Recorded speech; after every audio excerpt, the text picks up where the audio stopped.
That's not working out for me, so I want you to do some manual control. Please, guys, wherever you are, and I know that you are trying to do some maneuvering for me, but help me out. Sorry to say that live on radio. I don't normally like to do this thing live on radio, but I like things to be done in a proper manner. So please just give me an opportunity to have myself and Adams to be live. So please, Dean or Dennis, please see how you can help me to switch. Okay, please help me to switch. It's not just working at all. So just give me 2 minutes, folks, so that I can see if I can reach either of these guys, because it's just not at all working. I'm not so sure why. See that they're trying to maneuver it for me. But you know, what I'm going to ask my guest to just continue watching us until we get across to him. I want to first say good evening to you, Adams. Good evening to our listeners. Well, it's always a pleasure to be here, you know, on a Sunday night with the Lakou program. You have quite a number of followers. Let me say good evening to a few people I know who always listen to us. Of course, Rose does. I know quite a number of other persons. Miss Roy listens. I was surprised to find out that a good friend of yours, let me say, I don't know, Berridge Grill, you know, I always go across by him. I know he's a guy from the Bath Estate area. Berridge and myself are partners for many, many years. Right. Well, you know, you have that place down there. You call it Berridge Grill. Yes. Where he opens all night. All night. Yes. From Monday to Sunday. Yes. And whenever we we can say from Sunday to Saturday. Good. And whenever we meet, it's fire. Yes. And fire. I don't understand this guy at all. But he had that lovely place, and you know, he tell me I'm listening, Brain. So I say, let me give him a big up tonight. Brain, DBS this week has done a transformation in broadcasting. What happened? You're asking the question. I know. I just want you to. We have since then transformed broadcasting, and we are now live on television. So as we speak, if you turn to your left, you will see you on television. Wow. So we are live on television on Digicel, on Digiplay. We are live, bringing it to you as it happens. Whatever we have live, you will be seeing it on Digiplay. Wow, on channel 50. 51 is radio, but channel 50 is live television. Live TV, man. Wow. That's what we call escalation, man. Oh, yes. I thought you were de-escalating. You can't be national and find yourself de-escalated. That's not possible. Right. So you're escalating. Yeah, so you're leaping. You're leaping. Well, I prefer the word escalating. Means you're intensifying. No, we're leaping. We have already intensified. Wow. So we have gone. A lot of people are wondering about our social media. As I said to people, we are giving everything that there is on social media.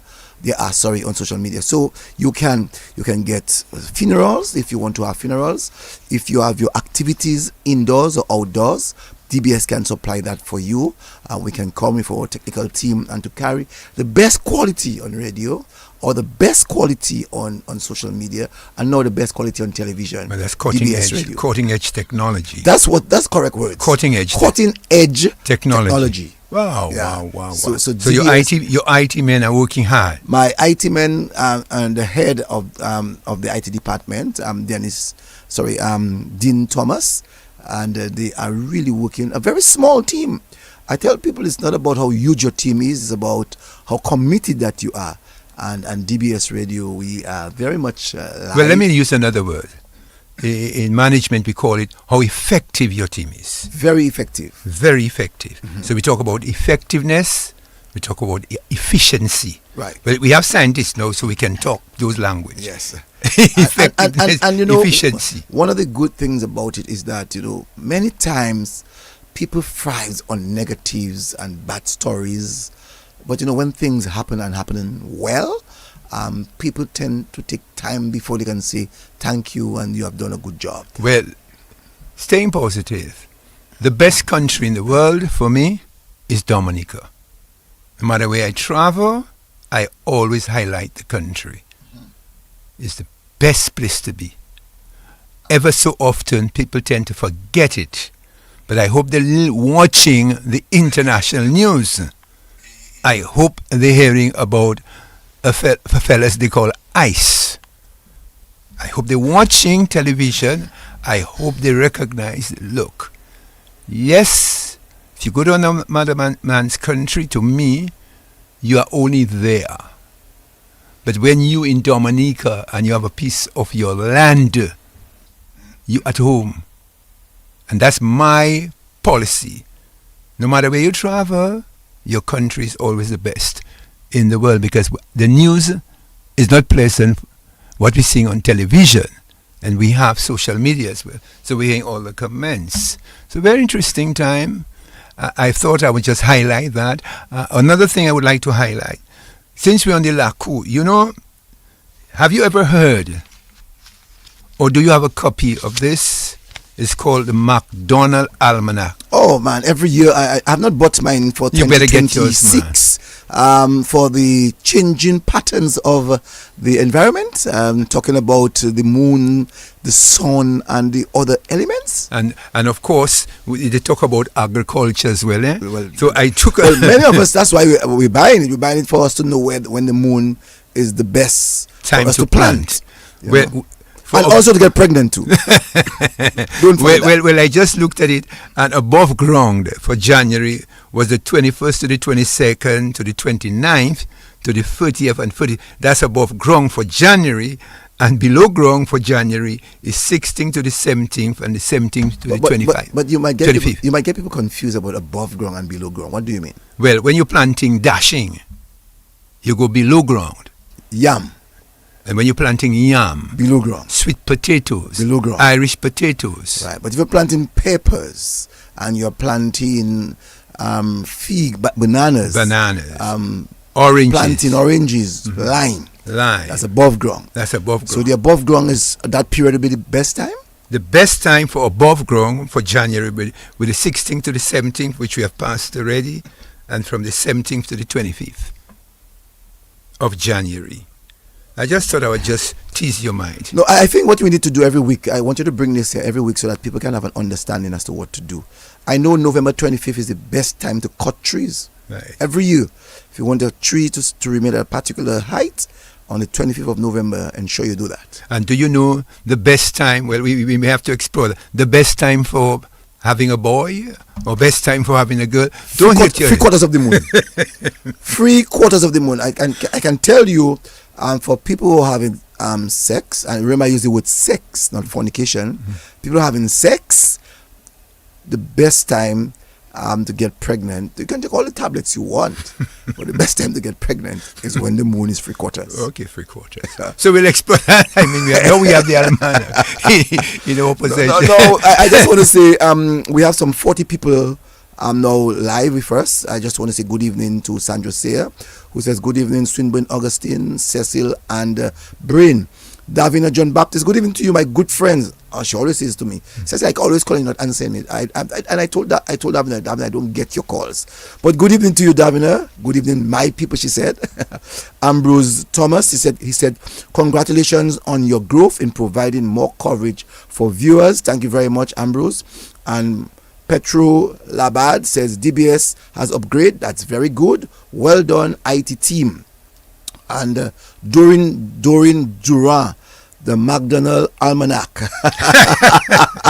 is a good book to have. Thank you, Doreen. Doreen is my neighbor. Right. But Doreen, you don't plant. I know you're principal, but I didn't know you. No. She might be. I wonder why Doreen is using the almanac. She might be doing other things. Doreen, I need you to tell me on Facebook, why are you using almanac?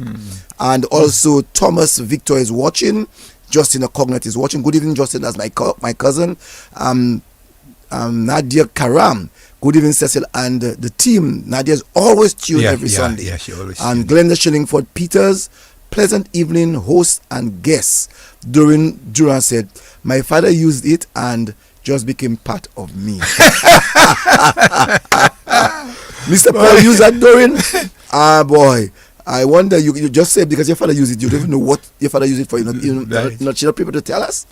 Winnie Green said, good evening, Cecil, Brain and Swinburne, and the Lakou family. Agatha Joseph said that she's watching, and Justina Cognet again said good night. So we have already 53 people tuned in for that. to the program tonight, and I can imagine those persons who are actually looking on our television, digital television, watching us tonight. So there are people, the grandparents, our grannies and mommies who have no access to phone, and they have the TV. They can actually go to channel 50. So if you're listening to us on radio and you want to really view us, get the comfort like the people on Facebook and YouTube, you can literally go and have a good view. Paul Bonnie, good gentlemen, good night. Tune in and watching and listening from Antigua. Thank you very much. Well, let me just throw something yes. at you again. I found it rather interesting, and the guests we have will talk about. I heard a guy singing a song in the calypso, and I saw you there. I saw you giving commentaries as well. You too? Yeah. A guy came with a very interesting, the fella like to choke. Listen. That fella like... That's Calfa P. Calfa P. That fella like to choke. I want to say to you that I normally like to critique in a positive way songs, and I heard your theme, and I was trying to follow your theme with your lyrical context. I can tell you, and Calfa P, your song is so very appropriate. You know, somebody tried to bully him. The fella like to choke. You know. But I wanted to tell Calfa P, basically, the man is not like Kelly Shillingford, who choked for 3 days during a Dominica match. He played for the island. He choked for 3 days and he made only 3 runs. That's a long time. I mean, but it's part of the cricket history. Long time. I think in the 60s that happened. I'm trying to remember his name. You know. Kelly Shillingford. Shillingford, yes. Like Kelly. Kelly Shillingford. He lived opposite to Melissa, the Prime Minister's wife, her mother. In St. Roma? Not in St. Roma, somewhere between Church Thing and Federation Drive. Kelly Shillingford, a fair-skinned guy. You know, I think the fellow who does the bush medicine lives in that area. He has a container there. Okay. That's where he lives. Okay. But I must look for that Kelly. Right, but he's dead now. Oh, he's dead? He's dead. But I have another saying, that man liked to score runs. Because you remember Brian Lara scored 501. Yes, 501. And he didn't get 400 out. and didn't get out. And didn't get out. Yes. A bat and ball. Yes. So I don't know what he's talking about. When you choke it means you just... But when you put in bat and ball, you get a lot of runs. So what would you tell Calfa P? My feeling... Bat and ball or put bat and ball, man. Or put bat and ball. Choke, man. Because if normally when you put bat and ball, you're getting out faster. Yeah? But you're scoring runs there. You have to score runs. So I throw that in. Just want to say good evening to Nadia said I am watching you on DBS TV2. Tina Bell said that I have a current McDonald almanac. Josephine John Lewis, good evening everyone. Sandra Alexander, pleasant good evening to these 2 gentlemen, and Letra Dyer, Justina. Okay, so Swinburne is already on, and we're happy to have Swinburne, and he is in studio of the man, or Creole man, Felix Henderson. So we have studio, before we call it studio 1, which is Ted Daily Studio now. Studio 2 is now Felix Henderson, and studio 3 is Kurt Matthew. All right. And each of these guys have played an integral role in the development of DBS. Ted Daly, the bosom body, every 3:40 you could hear that laugh of Ted Daly. He has since then passed, last year, November. Also, Felix Henderson also passed around the same time. The same month, almost the same month. I think October, thereabout. And our good friend Kurt Matthew passed also in November. So the 3 of them are all gone, and the last of the 3 was Ted Daly. may their soul rest in peace, and thank you for the service that they have done, and I'm sure that their family or families are proud of the service. Well, one of the days we're not wishing for it now, but I believe that the great managers of DBS, we need to find a space to put. Let's say, for instance, maybe Jeff Charles. We are actually working on this at DBS Radio. Our first manager was Jeff Charles, then Dennis Joseph, then we had the father of Cadas, Gordon Henderson. We had Olin Bully. We had Heavy Shillingford. We had Alvin Knight. We also had, I said Heavy Shillingford already. Yes. We had Myrtle Solomon. And we had George John from Grenada. We had this Pascal, she's still around with us, Miss Pascal, Julietta Pascal. From Julietta Pascal, we had Mr. He's gone since then. He's to the great beyond, that is Bannet Defoe. And we had Mr. He's at the Sun newspaper, that is James Charles. Yeah. And from James Charles, again, we had Dennis Joseph, who had 2 stints. And then Margaret Warrington. Then from Margaret Warrington, we had Mr. Mills, Mr. Mead, sorry. From Mr. Mead, you had, then you had the manager now, Cecil Joseph. So you had other persons who acted, like Kevin Greenbrown acted, you know. But I think before we go, we should have, the pictures. Let's say, so everybody is historical, where you can see the different managers who served at DBS.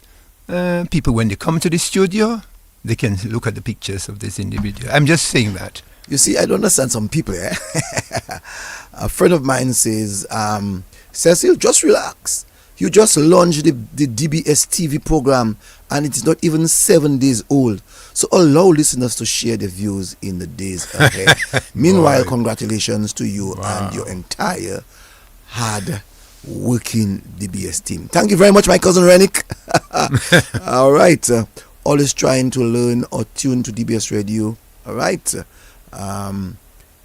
So I said Alvin Knight. I did say Alvin Knight. Yeah, you said Alvin Knight. So the person maybe didn't hear that. Now, we are with us in the studios of Felix Henderson. You are on.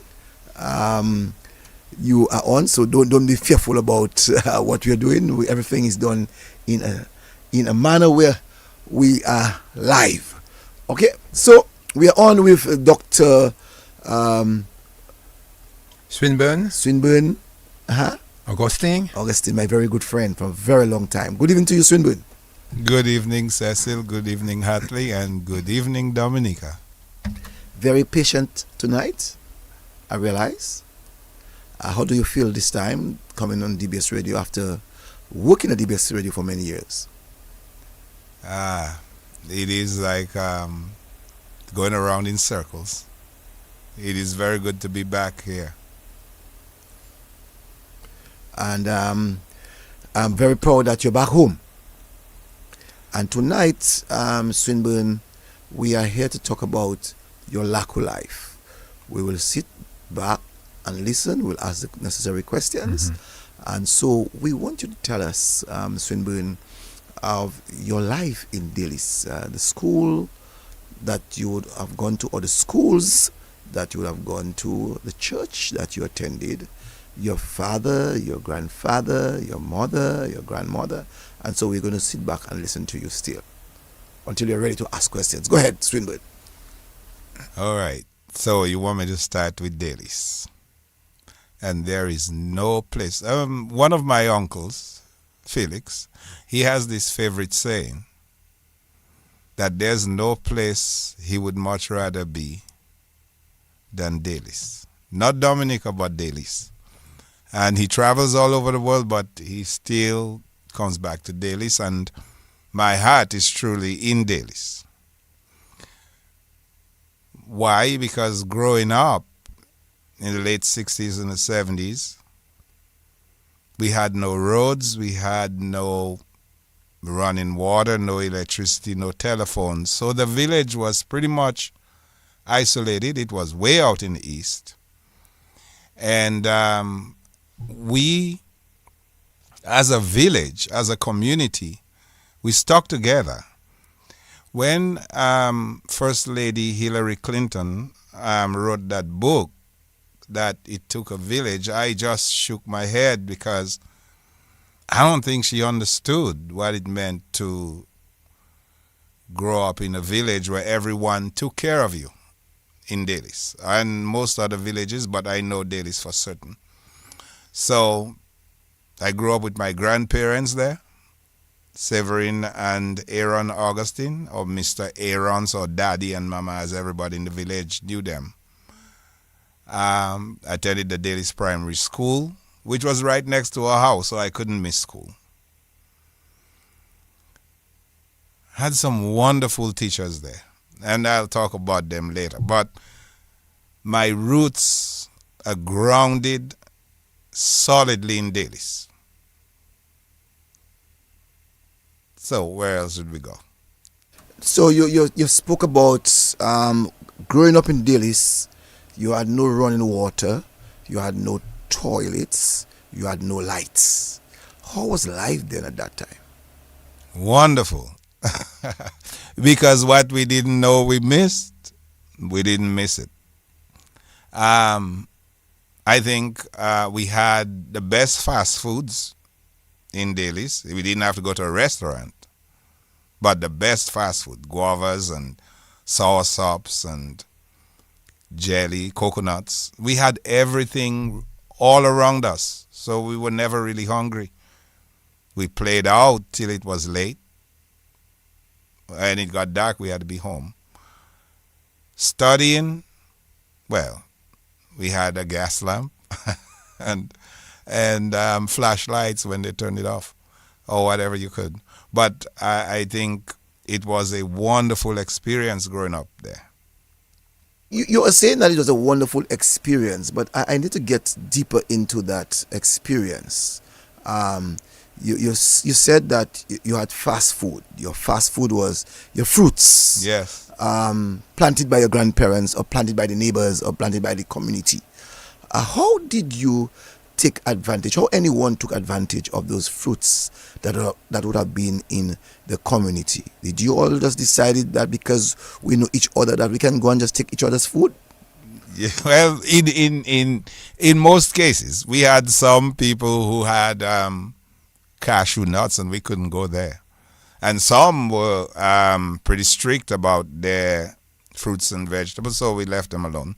But Delices is just wild country. It's a lot of undeveloped land, and everything's just growing everywhere. So we just roamed and foraged and had fun. You also said that no pipe-borne water. So which I'm getting from you that you all actually had to go to the source. Yes. Give us every day. Give us an experience of going to the source. What you had with you? Was it paid? We had in a those little days? bucket. You know All those right. white big buckets that they have the pig snout and those things in? Big white, the tall white buckets. So we would make trips from the source. It wasn't very far from our house. So we would go to that one. We call it Cousson, the place. It's probably about a few feet from our house. So we'd make trips, fill up barrels if the rain didn't fill them. We'd fill them up and have some, or those with cleaner buckets that we'd have inside to drink. That was our drinking water from the source. No filtration, nothing. Just directly from the source. We'd bathe in there, and we would use it for washing and cooking and drinking. So for drinking, would you all put it in a gullet? What is the container that you all used? It was the same white bucket, plastic bucket. The very same one. We'd make trips with them, and some we'd have for drinking, and some we'd fill up barrels for bathing outside or for washing clothes. So you would have to make several trips to that source. Absolutely. No. Was there one source in the community, or there were several? There were several. Okay. There's several of them. Mm-hmm. We had one in La Roche, we had one in Delices, we had one between Delices, we called it Bois Bellevue. But there are a whole bunch of them all over the place. But you say La Roche is a good distance away. No, not really. Delices is kind of split up into several little hamlets. Delices proper, when you just come into the village. Then where I grew up in Carib, you go down to the junction, then there's La Roche, Victoria, and then Point Milat, where the White River is.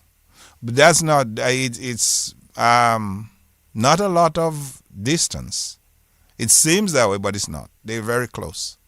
You see, when you're from a community, Hartly, for you, it's very close. Right. You never see that you tell someone, just turn the left and go right. And you walk. And go a little high up, and you'll see the shop. More you walk, more you see. More you walk, and then you see, but that Right, not distance, serious. right. So But I suspect that's what so swimmers do. basically, I would say that these guys were accustomed to walking. When you're in the country, you walk. Yes. So walking for you wasn't an issue because as a young boy, you couldn't just stay at your home like we are now doing, where the boys just sit down, watch TV. You had to go for water. You had to go look after the animals. You had to help Carry your wood. parents. So let me ask you, Karen, I'm sorry, looking after the animals, you all had animals growing up? Yes. My granddad always raised pigs, cattle, rabbits, goats, and sheep. So we had a lot of animals, and two of us, my elder brother, my elder cousin, most people would know him, Warrell Saint Jean. He was Pastor Saint Jean. We grew up together. Is that guy who passed some yes. time ago? Yes. He passed away a couple years ago. And we were the ones kind of responsible for going and grazing the cattle, feeding the pigs and stuff like that. I want to know, because I don't think I've ever spoken to anyone who raised their cattle, the pigs and so on, the animals. Give us a full picture of how that happens. Get up in the morning. We had a pig pen, and so the pigs were there. So we would have to, they would cook probably just green bananas and stuff like that or food that we had, and we'd take them up, carry it to where we call Guanfon. And it's a flat area in Delices, between Carib and Delices proper, right in the middle. So we would carry the food, feed the pigs, then we'd have to go up to the mountains. That was all before school. Go up to the mountains and change, we call it, we go and change where the cows were to bring them where there was more grass, because they had already eaten where they were. So we'd graze them at different points. Rabbits, we'd go carry capi, this vine, and feed them. So we had chickens, we had all those things because, the village was pretty much cut off. Most people may not know that. I remember once I was sick, and one of my uncle's shadow had to carry me on his back through the mountains to an area called Péditin to come down to get a ride, probably Laplano, one of those places, to get a ride to take me to the hospital in town. So it was pretty insulated. We were pretty self-sufficient up there. And I carried those values with me throughout my life, up to today. You spoke about the foods for the pig, and you talk about bananas. Are you talking about green bananas skin? Yes. The Yeah, skin? with the skin on it. Right. Sometimes we'd cook it with the skin on it. And people talk about the foods that you give the pigs. I did that too, but you have to get some kind of rock salt. You remember that? Some rock salt while you're cooking for the pigs to have the meal. So you cook that food and then you bring it to the pigs to have the meal. And I know what Swinburne is talking about when he speaks about feeding the pigs. What about cottonwood?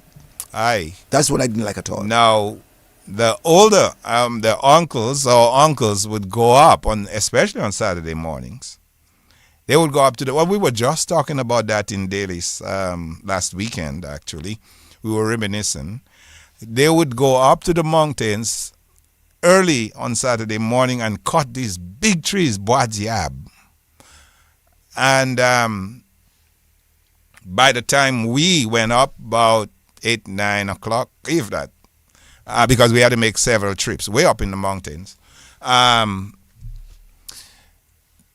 they would load us up. We would have to kneel down, and then they put it on our head with something to protect our head. But they had these piles of logs they had made with the axes, and we just make trips kind of way up in the mountain. So that kept us really physically fit. I look at it that, yes, it was a pain when we were growing up, but we knew it was necessary, but it also kept us fit. And I think one of the things it did is that it created lasting friendships, shared experiences. The ones of us who were going up, we remained friends up to this day. No, in growing up, having to go to the mountains or the valleys or however you want to call it, two things that we always experience, Fummy Yeah. and when it's raining, for Fummy to bite is worse, and when it's raining, for it to have a slippery area. What kind of experience was that? Wow. Use the word for him. High fall. You ever get high falls? Yeah. The Lakou. Yes. High Yes. falls when you're walking? Mm-hmm. Did you fall in the Labu? It taught you to do so many things and to do them well. The red ants, there's a real story with red ants, and I'm glad you brought it up, because when you take rabbits, the vine, and red ants, you find why I'm into immunology. And we'll talk about that. It was carrying a load of cappy on my head, the vine, to feed rabbits, when one of those red ants fell into my eye and completely shut it. Swollen, painful. I just dropped it, ran home. My grandmother didn't freak out. She just grabbed my hand, walked me to the neighbor who was breastfeeding. Dadin, thank you. Sandy, thank you. Sandy was the baby. Eugene, or Dadin as we call her, was the mom. She was breastfeeding, and my grandmother just said to her, "Can you please just put some breast milk in his eye?" And she squeezed it in my eye, and within seconds it was gone. And that's a whole story, and I'll explain the immunology behind it. Yes. That's what got me into immunology and what I'm doing with vaccines and stuff like that. So she squeezed the milk up. She took the breast and squeezed it in your eye? Right straight into my eyeball. Within seconds it was gone. Wow. And I always tried to find out what happened. Why, and I still today, and there are podcasts with the American Association of Immunology about describing what happened that day. Why the breast milk caused the inflammation to go away. So we'll talk about it more. Right. So we were talking about the red ants, beating you. The breast milk. No, we're talking about the Labu. Yes, the mud. The mud. Yes. Yes, we had a lot of mud. I mean, it was always, Delices is one of the places. If you go there, it's always green because it's rainy. There's a lot of rain there, so everything is always green. So there's a lot of mud over there. But it didn't bother us, though. Didn't seem to. We bathed in the rain. It doesn't matter. We bathed under the Sus and we bathed in the rain. It didn't make a difference. Let me ask you. Yeah, go ahead. When you were bathing in the rain as a young boy, you had any sliders on you? No, you bathing. You all of all you running naked? Yeah, we were running just yeah. Just the way in our birthday suits. I would like you to give us a scenario carrying maybe a bag of food on your head or your wood on your head, and it was raining and you took a slide. Now, I'm give you a good one.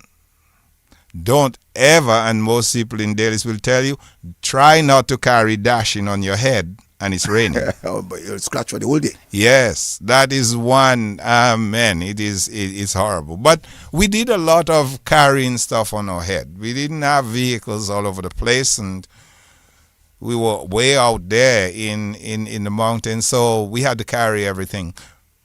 And I think I always said I think most of my uncles are tall. I think I'm short because I carried too much stuff on my head. No. There's also the toilet, the latrine life. Yeah. What was your latrine life about? Man, okay, I hated it. I had to do it, but I hated it for one particular reason. When you lifted that seat at night and you have your bullseye, all you're seeing is some little whiskers, a whole bunch of cockroach there. And so, you have to decide, nah, man, I'm not sitting there. I don't want to gross people out, but it was gross. But here we are. I know. It was an experience, I don't think. But you know what, though? It helped me in the first Gulf War. In the desert, they set up latrines just like we had, but we do it they would cut down the oil drums and use that. They had a little latrine built and a little shower, but that's what we used in the first Gulf War, and then we had to burn it. So you may have heard of a lot of us from the first Gulf War getting affected by that. The burn pits and burning our wastes with more gas and diesel and stuff like that. So You already was immune to that already. You already prepared for that. We were prepared. Yes, All right. I was. Mm-hmm. No, like everything else, boys will be boys. So there will be times, even as a young boy, you want to rebel. I am a pakali ako. Mo la sevesa, mute en le, mete bagaya sou tête moi. No, mon fed up. Ever one day you said to your granny, your grandpa, your mother, your father, mo pakali? No, sir. I can't. You can't do that. Nope. No, but can't. I found a way around it. When I went to SMA, I realized that if I went up, because almost every weekend I would run up to Delices. Goodwill was another thing, but Delices is where I ran up to on the weekends. I noticed, though, that if I go up on Saturday afternoons, on the truck, on a big Bedford truck on Saturday afternoons, then I didn't have to carry anything. Everything was done by then. He had scrape, water carried. So I started going up on Saturdays instead. So I missed it. My grandfather didn't mind it because he wanted me to study. So I used that as an excuse. You're a smart guy then. I tried. You play with time. For time. Let me ask you, while Cecil is there. Yeah, go ahead. Where did you sleep, on a bed or on the floor? On the floor. On the FLO, the flow. And our blankets, we used to fight. Warrell and I and when the other cousins come, we used to fight. Those big old dresses my grandmother had, that was our cover and that was our bedding. But you know what? I would do it all over again. I want to state it real clear. I would do it all over again if I had to. Did you ever sleep in one of those dresses? I know some boys Yes, would put on well, we didn't have no night clothes. We put on because sometimes it gets cold in Delices. It gets real cold. So you had to show face some kind of way. Boy, that is something else, No. Also, in those days, people were very religious, especially people in the country area. They were very, very religious. What did you witness as a boy growing up, from going to church or not going to church? Which one did you witness? I had no choice. I really did. My grandparents were Catholics at first, very strong Catholics, and I was an acolyte in the Delices church. So on Saturdays, my good friend Gabriel Gege Carbon and I would go, and we would clean the church up, put everything together for the priest for services on Sunday. When I went to SMA, I had to stay with my mom. And for those of you listening, you know Yellow, who walks around town? Yes, I know her. Her grandfather is my grandfather's brother. So I lived right across from them in Benjamin Lane. And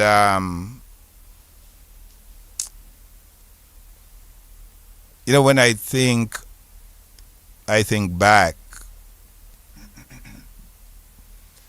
to the kindness of all those, you know, in Benjamin Lane and SMA.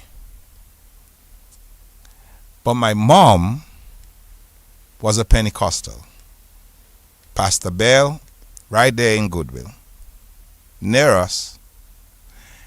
And not for anything she was going to have me in her house, or where she lived in Benjamin Lane, going to school or whatever, and I wasn't going to Pentecostal church. So there was a rift between my grandfather and my grandparents who raised me, and my mom, who I started living with when I studied SMA, who wanted me to. So I went to both. In Delices, one of my uncles, Uncle Sam, became a pastor, so he encouraged my grandparents, and them they became Pentecostals, and Pastor Sentley, Bishop Sentley, who just passed away, from a very young age, had me playing the guitar in the church.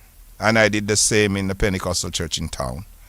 So I was at SMA, you know, you have to go to church.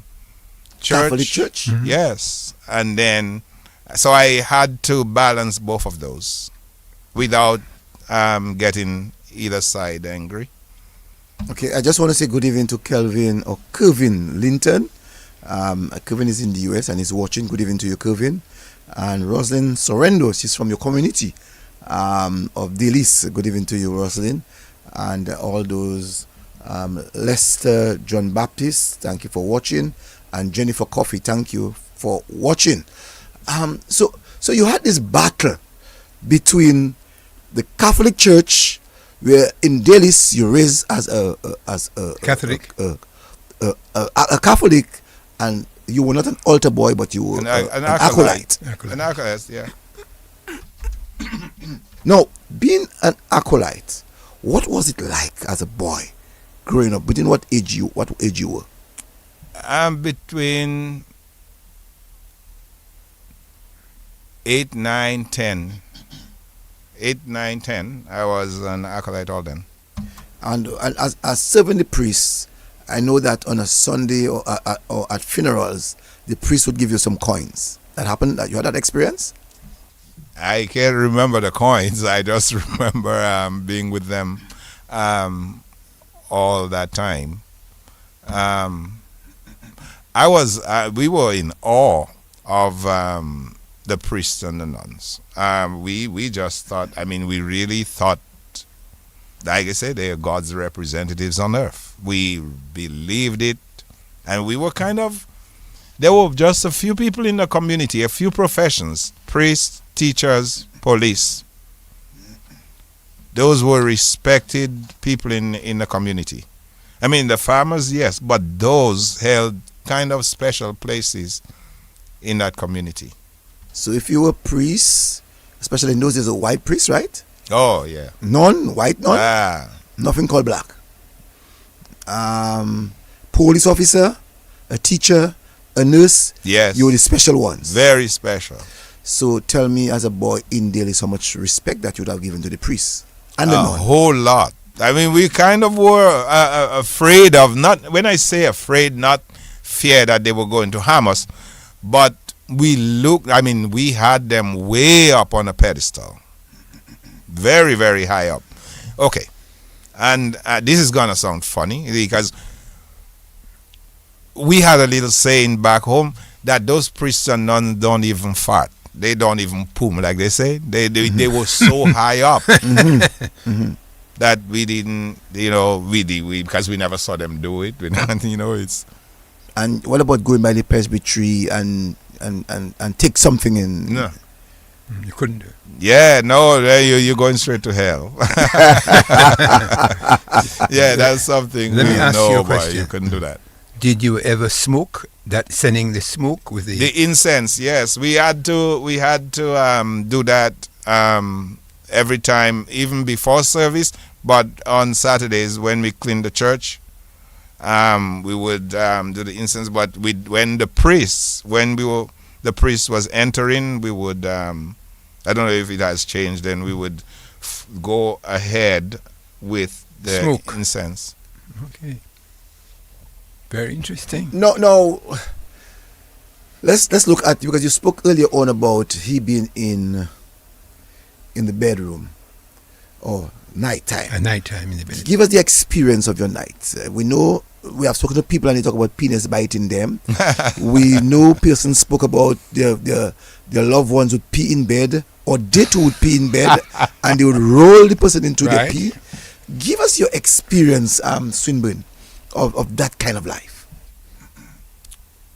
Well, there were different bedrooms, but the elder aunts and uncles had their bedrooms, and the main living room, the boys, we stayed there. My sister, they were with the aunts, so they had beds. But on the floor, yeah, we probably peed on ourselves, but it didn't matter. We didn't have penis. I never bed bugs. I never experienced bed bugs. So you mean you all peed in bed and tell me you all never had bed bugs? No. How that so? Because they would take all that stuff and go by the White River and wash. One time. Well, and by the next day, because my aunt, my last aunt especially, she was the baby of the family, and we had to carry the stuff down to her, and then she'd just wash. Can you imagine that Swinburne said a penis didn't bite him? Right. So which means if penis didn't bite him, there was no penis in his clothes? No, never had any. You never saw any? Well, I never felt them.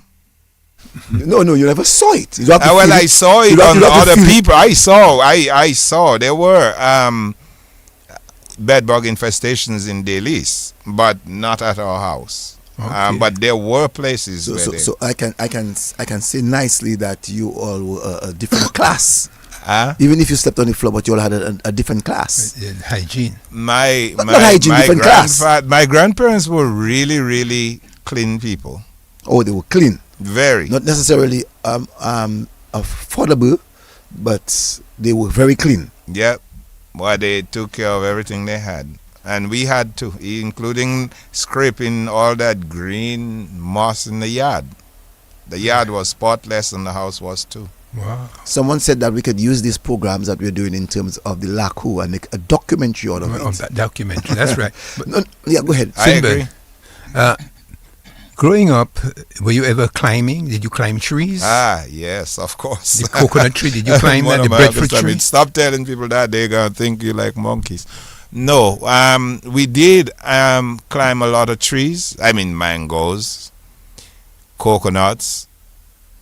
And I was amazed that some of my friends were they would climb the coconut, come down, upside down. Me, I had to scrape all my stomach going up. But they were really expert at climbing. We had something they called, like, in some areas like Belvedere, there were a lot of mango trees, and the branches crossed.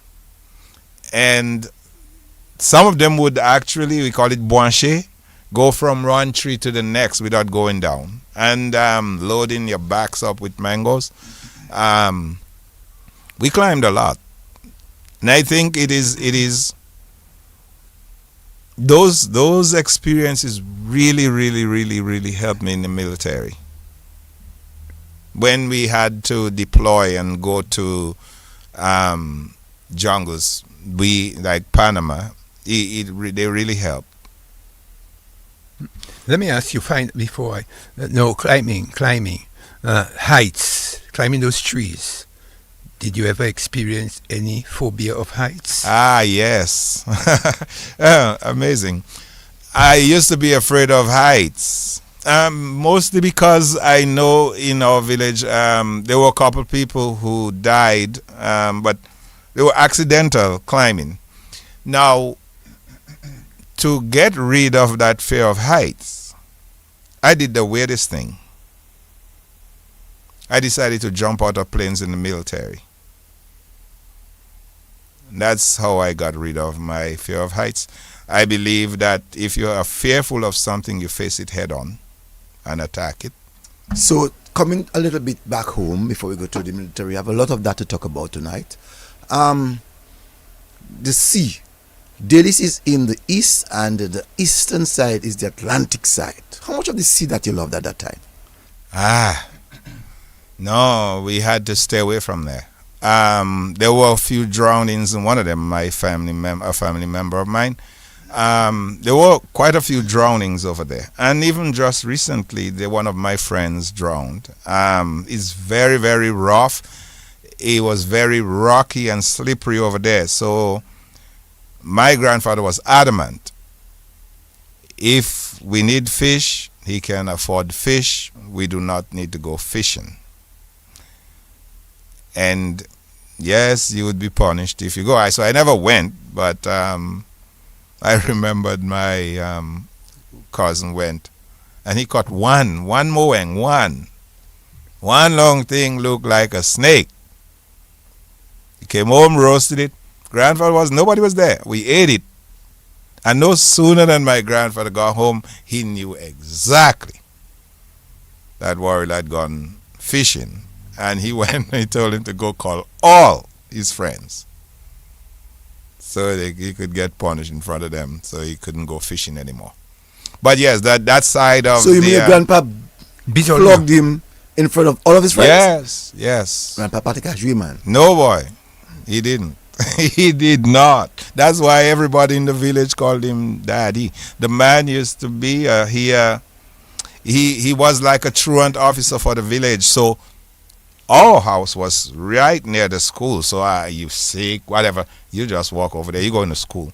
He would go pick up kids who didn't when missed the rolls. He'd go find them wherever they were and get them to school. So we couldn't.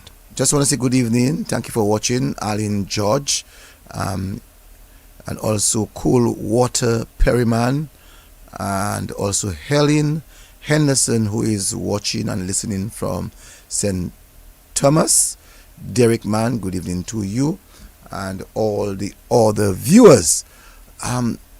What about the river? We have been hearing quite a lot of the White River in Delices. Tell us about the river life.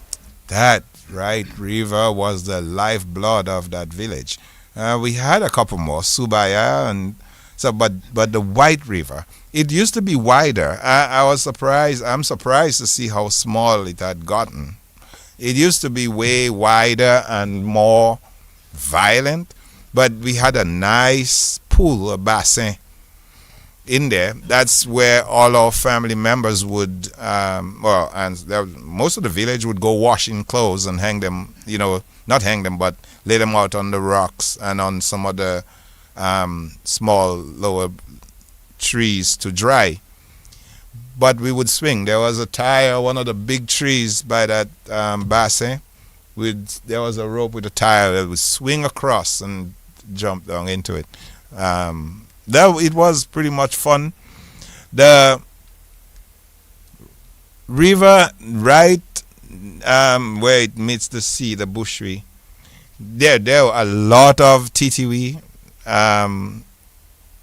we caught there. Even just recently I saw them doing it.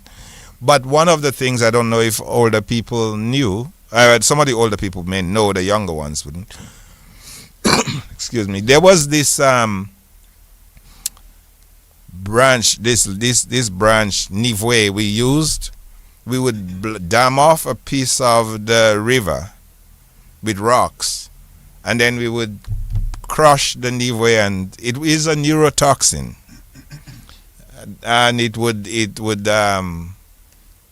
get all the fish dizzy, and then it would be just jumping. We just catch them with our hands and just catching because they would be dammed in. There would no way out. So we used Nivwe to catch a lot of fish in the river. No. Before I ask the next question, Winnie R. Charles says, "My dearest brother, been always great meeting you." I'm not so sure if you know that person, but that person says always great meeting you. What's his name? His name is Willie R. Charles. Oh, Willie. Willie, and I grew up. I just met him. His aunt. When you talk about the Pentecostal church in Goodwill, Auntie Connie, who just passed away. Connie, yeah. Yes. Auntie Connie and I just was at the burial in Delices last weekend. Willie and yourself. Willie, yes, we grew up together in the Pentecostal church. Right. Very, very good friend of mine, and I owe him a big favor for driving my daughter all around across the country in the U.S. Let me make you laugh, Cecil. While she's still on that, and talking about. I remember we had a guy. I don't know whether you knew him. We call him Kelka Shoes. Kelka Shoes. Who was that man? I actually remember Kelka Shoes. Is it is it the guy who was living in Fizzlane? No, Pat Martin. Pat Martin was married to Sister Connie. White man. Oh, a white guy. A white guy. He taught us maths. Kelka Shoes. Yeah. So I remember that he was a Pentecostal. She was, she used to be in charge of the CLC. CLC bookstore. Yeah. Dobrowski? No. He and Pastor Dabrowski and Pastor Shesky. You're right. I know Pastor Shesky. You're right. You know well, Pastor Shesky. So that's another. We're going to come to that. We're going to come to it. So leave that alone when you come to Rosu. So while in Delices as a boy, normally boys like girls, would go and look for crayfish, quibish, yes, teta, and book. Right. You spoke about titiwi, but you did not mention teta. Yes, gouache, book. Tell us about them. During those times when they were washing the clothes by the river, or even no, we just decide we go down there. VO, that white river down there.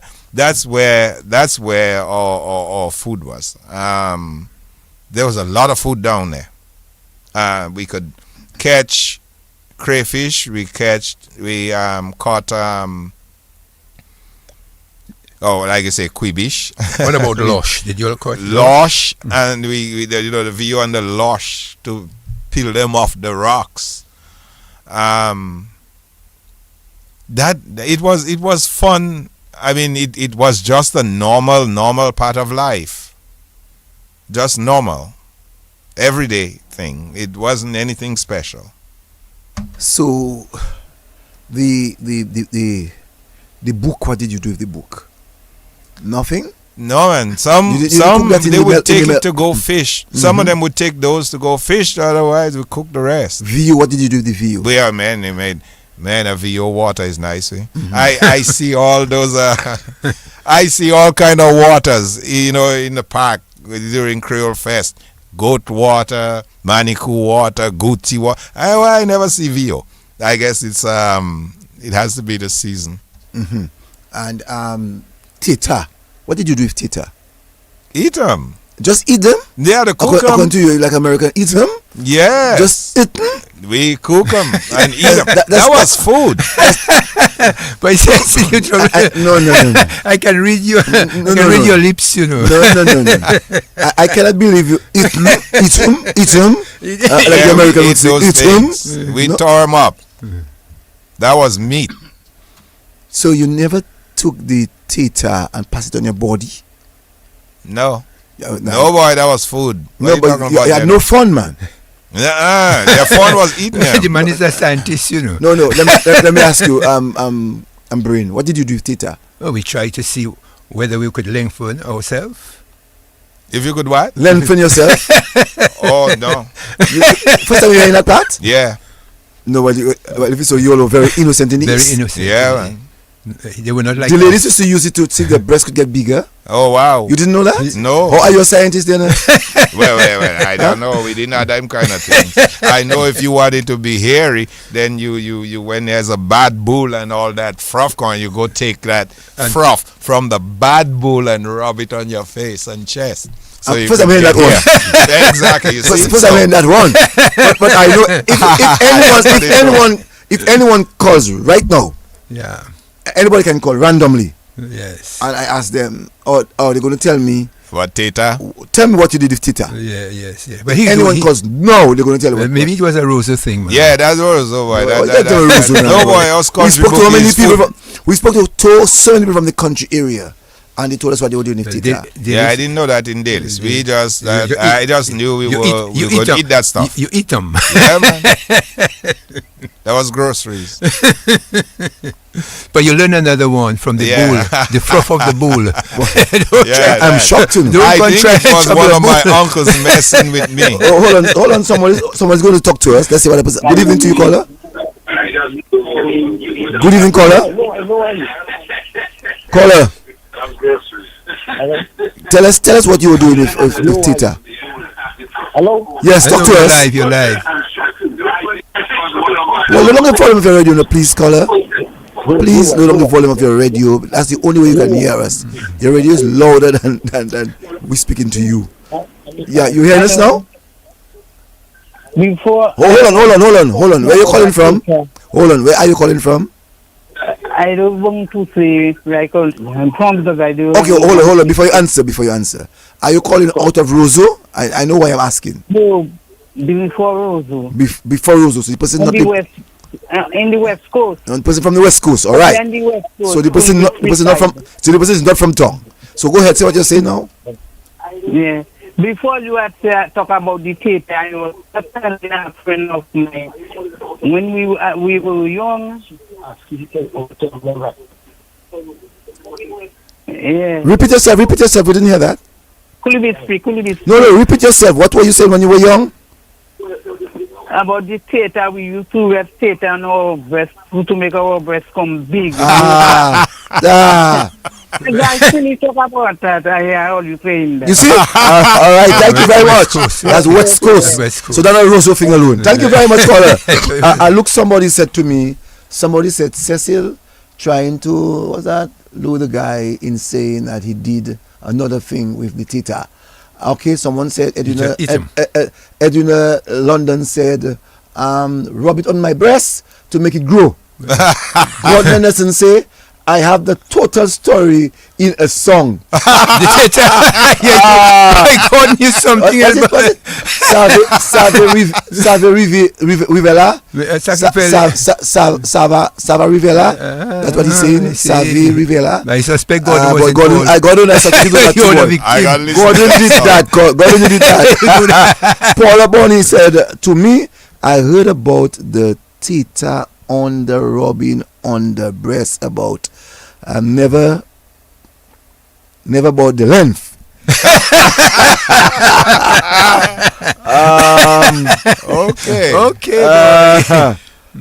Boy. So I telling you, Amanel Samuel said young girls use it to put on their breasts. Right. So Tita, girls put it on their breasts. You must do that scientific research. And the men did something else with it.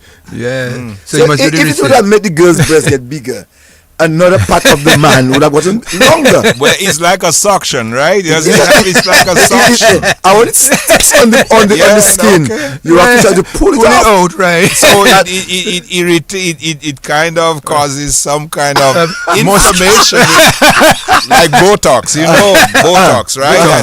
That makes your lips and women use expand. That really is one of the deadliest toxins on earth. What's that? It's a bacterial toxin. The Botox, the botulinum toxin. Mm-hmm.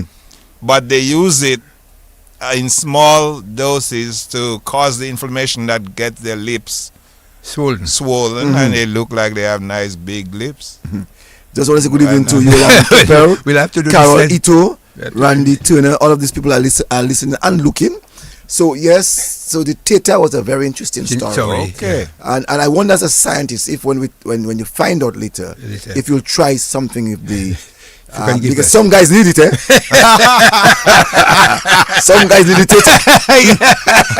Well, do some scientific research. So I wanted to do some scientific research on the Twitter. So the same way that for the anus, that when the women need to have a very huge anus, Yeah. you know, they use an injection. They use an injection. Maybe it might be the theta Right, we don't know. liquid. We don't know. We don't Well, so you don't research. you know, seriously, on a very serious scientific note, a lot of the medicines that we use come from things that we know, right? Plants and animals, or even bacteria. You know, we use a lot of their products that we know are harmful, but we can use them for good. So in your yard, how many of you all stayed in the yard? You know, yard. Yeah. Phew, there were a lot. Because they were real close. Family? Yes, I was surrounded by family on all sides. Almost this house, that house, then the next house. They're really close, and they all family. The aunts and cousins and family members, married into other families. They were really, really close. So there were a lot of people in the yard all the time. So someone said, Brenda Alexander said, Cecil, both the girls and the boys bathing under power in Roseau River Yes, use it to enlarge themselves. Yeah, on the power. So, All right. So you as a scientist later on, do some investigation. Yeah, You I want to do got some to, investigation. maybe I go buy me a whole bunch of them. so here it is now that you're making preparation for Roseau. Tell us about your first trip to Roseau, if you can remember.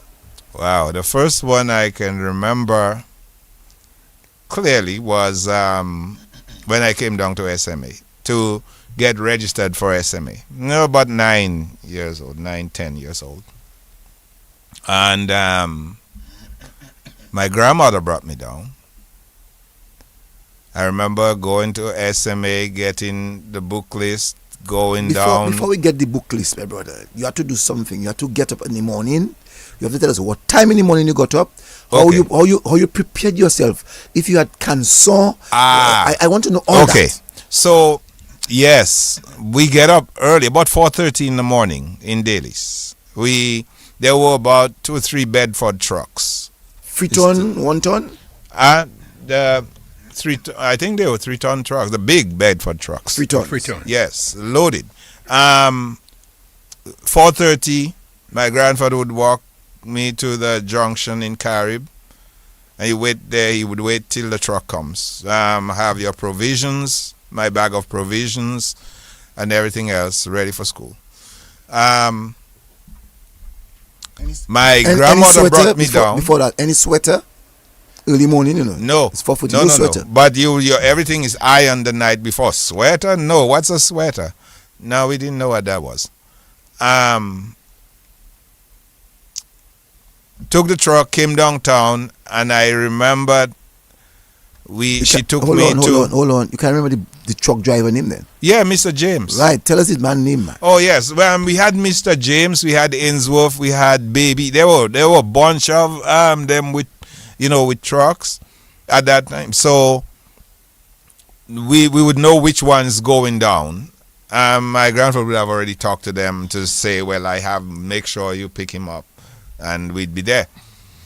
So when we got downtown, my grandmother walked me up to Goodwill to my aunt's house. Hold on, I find you're going fast, my brother. Huh?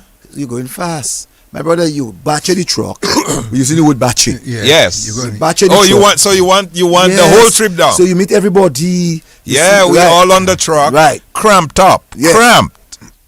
Cramped in the middle, and your little boy, you squeezed between some women with some big thighs. You just squeezed in there. And I'm sure you can remember not one of these women. Yes, I know all of them. Okay. They were all these people. Because these are the people I grew up with. They raised us. So we made several stops to pick up people along the way. But there was one major stop they made in Poncasse. I know for what. Yeah. I know for what. Yep, you know. Yeah, everybody had to debache or get off the truck and pay. do their thing. No, pee and Stretch pay. out and stretch. Pay, stretch, and pee. Yes.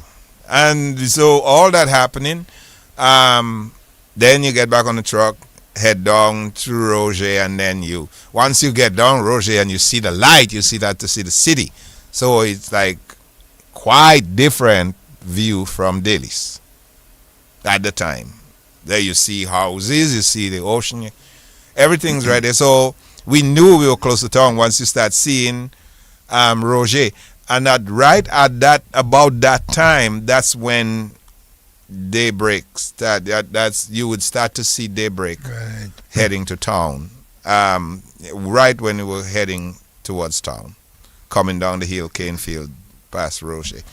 So we'd make that stop and then end up by the market and then walk to So your truck did not bring you to Benjamin Lane? Mr. James would sometimes, but then sometimes they wouldn't. They just drop you in town. So that first trip you went by which market? Roseau Market? The Roseau Market. Which one? The old market? Old market. No, the new market. The new market. Yes. So that was like after 71. Yeah. 74 thereabout. Yeah. Mm-hmm. Right. So you went to the Roseau Market. Mm-hmm. And when you arrived in Roseau Market, what was your first expression as a 9-year-old? Aye. Well, everything looked different. You see all the foods, you see all the vendors. One thing though, one smell that I will always remember, and when I came back I tried to see, was the smell of France. The pastry shop, the bakery. Then when it was just, the smell was, you could smell it all throughout the town, so I remember that clearly. By that time your mom was still living in Goodwill? Yes. So you did not go to your mom's home?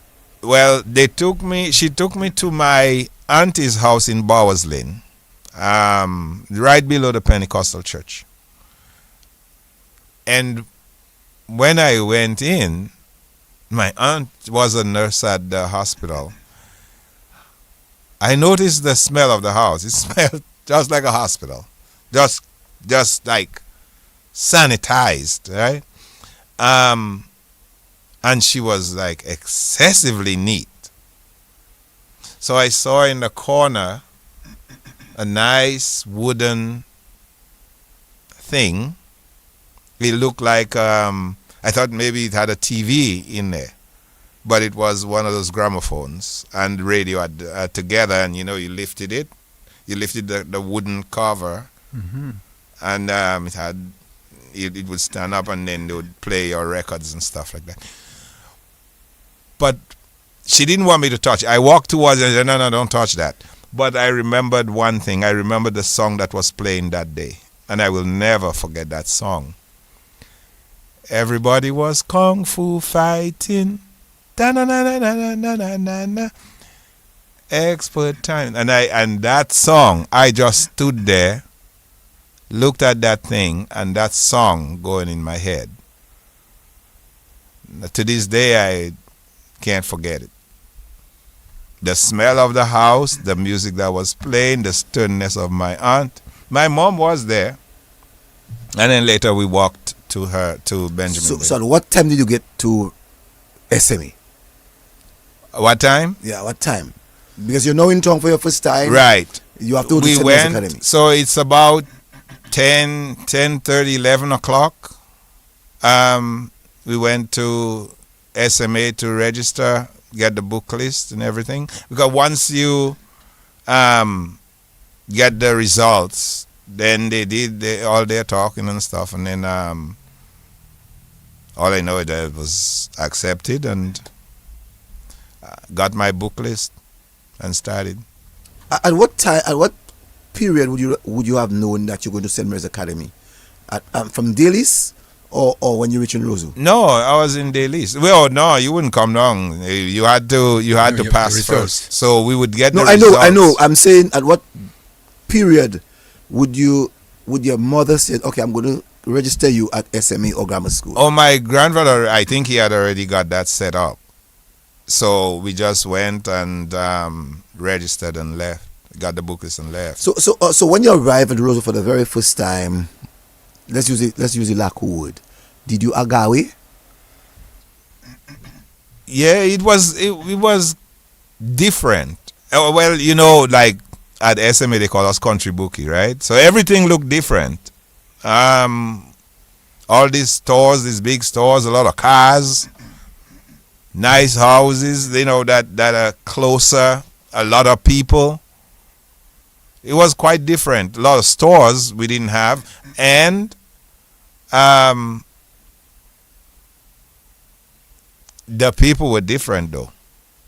I noticed there was a distinct difference between people from the villages and people in town.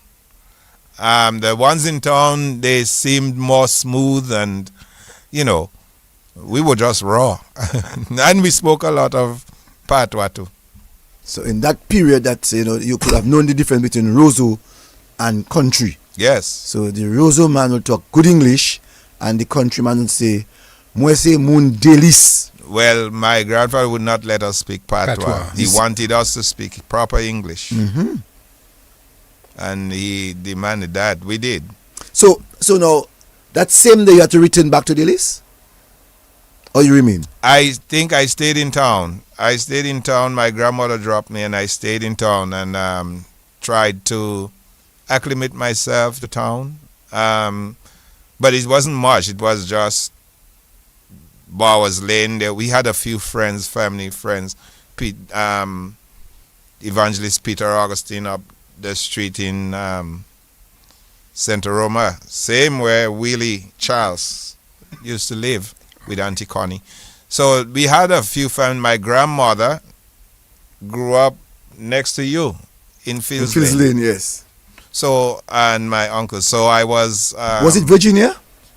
Virginia Virginia is our cousin, Iris. Oh, Iris, Yes, but they lived right next to each other Mm-hmm. in Fields Lane. Right. Now, at what time did you go back to Delices to give the good news that I went to Roseau? I know Roseau. You haven't been to Roseau. At what time did you get back to Delices to say that? It wasn't long. Probably after the weekend, I went back up because school wasn't starting till September. So it's you register long in advance. So you get the books and go back up to the country, and I started to study right then. And what did you tell your friends now on arrival? Your friends in Delices? Oh no, they knew because they knew who passed the common entrance. Their whole school knew, the whole village knew. They knew you were going to town, so there were other students from the village who had already been in high school, and so you just hang out with them. So it's nothing new. No, but for sure, some guys would want to know, okay, Swinburne, what you see in Roseau, our normal colloquial term. Swinburne, Yeah, what you see in Roseau? We tell them, you tell them what you saw, the things you did, because it's different. It is different. But then, looking back at it, I don't know, it was that much difference. Now, at that time, you were in Roseau. You came to Roseau, sorry. You were Catholic, as you said. But when you came, you had to stay by your mom.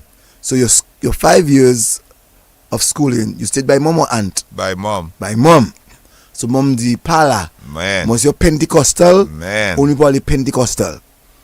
Tell us how that happened. It was a lot of problems at first, and I think somehow my grandparents got it solved with my mom, where I could do both at the same time.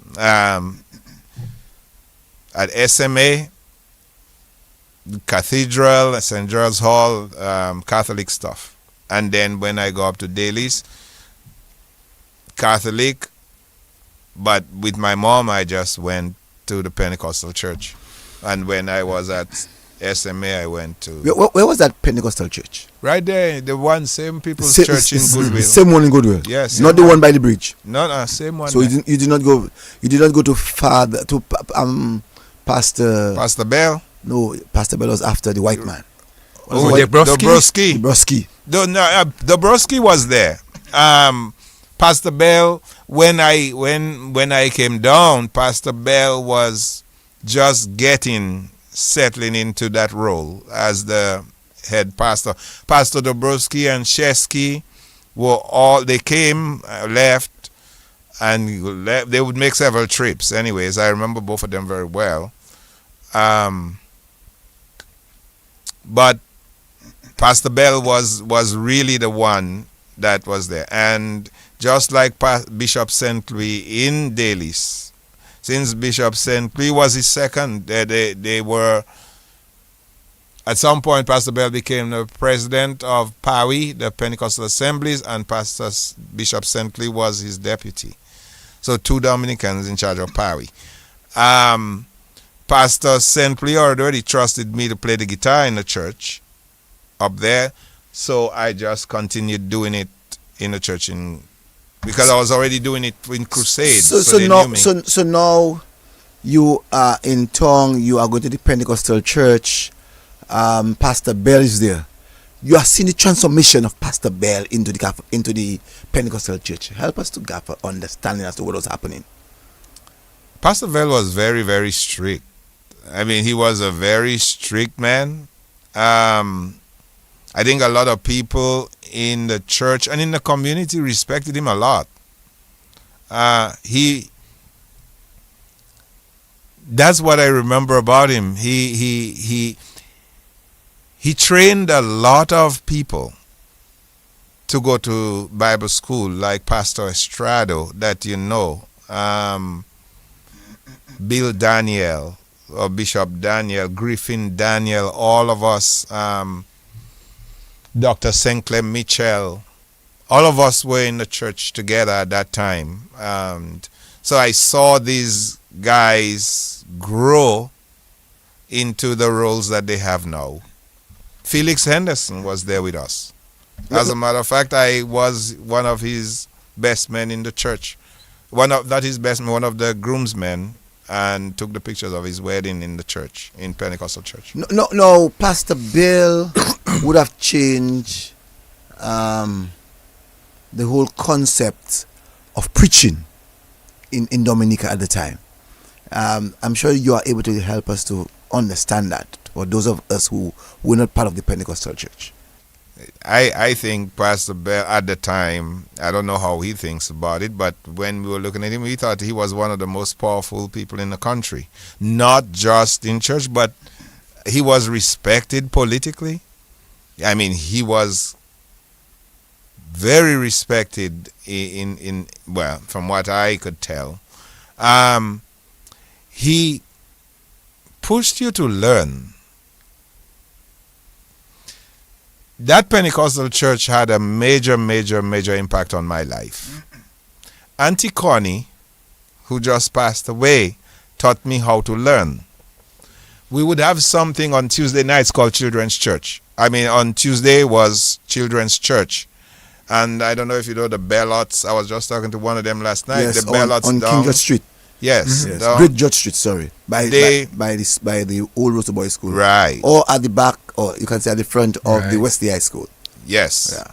So, Auntie Connie would have us memorize and to learn like whole chapters, and we'd have to come and recite them in total, right? Word for word. So we started to learn the Bible that way. And she must have gotten the go-ahead from Pastor Bell. But that taught me how to retain information, because I wouldn't let people beat me. So every Tuesday, they had a prize. I'm from Delices, I need that prize. Whatever it is, I need that prize. So you had to really work hard. And so I studied a lot of the Bible from Auntie Connie and Pastor Bell. And Pastor Bell thought that I should go be. One of the things they wanted me to be was a singing evangelist, because I used to sing and play music in the church. And when people like Joseph Niles came for concerts, I would be one of the guitarists backing them up. So I preached on Friday nights I would preach because it was young people's service, and I would lead the services sometimes. He gave us that kind of avenue for growth, and I really just jumped on it. Well, someone just, and that's how I knew the white pastor. We used to call him Pastor White. When you said the name, the name could never come to mind. I knew him as Pastor White. But you knew him? But I knew him when the Pentecostal church was by next or opposite the Seventh Church. So you have the Seventh Church on one side on the east, and you have Brother White Church, which is the Pentecostal church on the on the west. Right. And then later on the Berean Bible was the one that took over from the Pentecostal church. Do you know I was there, and that's when we sold the church? But that's when you were Pentecostal. When we sold the church. I know that you were Pentecostal. I never realized at that time. Yeah, but we made the decision to sell the church to bring it to Goodwill. But that potter's house, he bought the potter's house. He bought the land there. Yeah, so the land was the potter's land. But that's a controversy. I'll tell Swinburne about it. Because some people didn't want us to move from there. Well, I know. A lot of the members of the Pentecostal church, from the rumors that I heard, did not want to go to that potter's land. One, they felt that the church was too big. They think Pastor Bell's head was too swelling. That's another and story. Pastor Bell decided he wanted to have a big church. That was the biggest church ever. Yeah, we took the land. And today the church is even too small. Right, and not only that, they moved across to the Astafan area where they have the Astor Park. Right, the Astor Park. And that was done under Pastor Daniel yeah. Bill. So you could see the evolution. But it's Swinburne night. So Swinburne, there was quite a lot before you.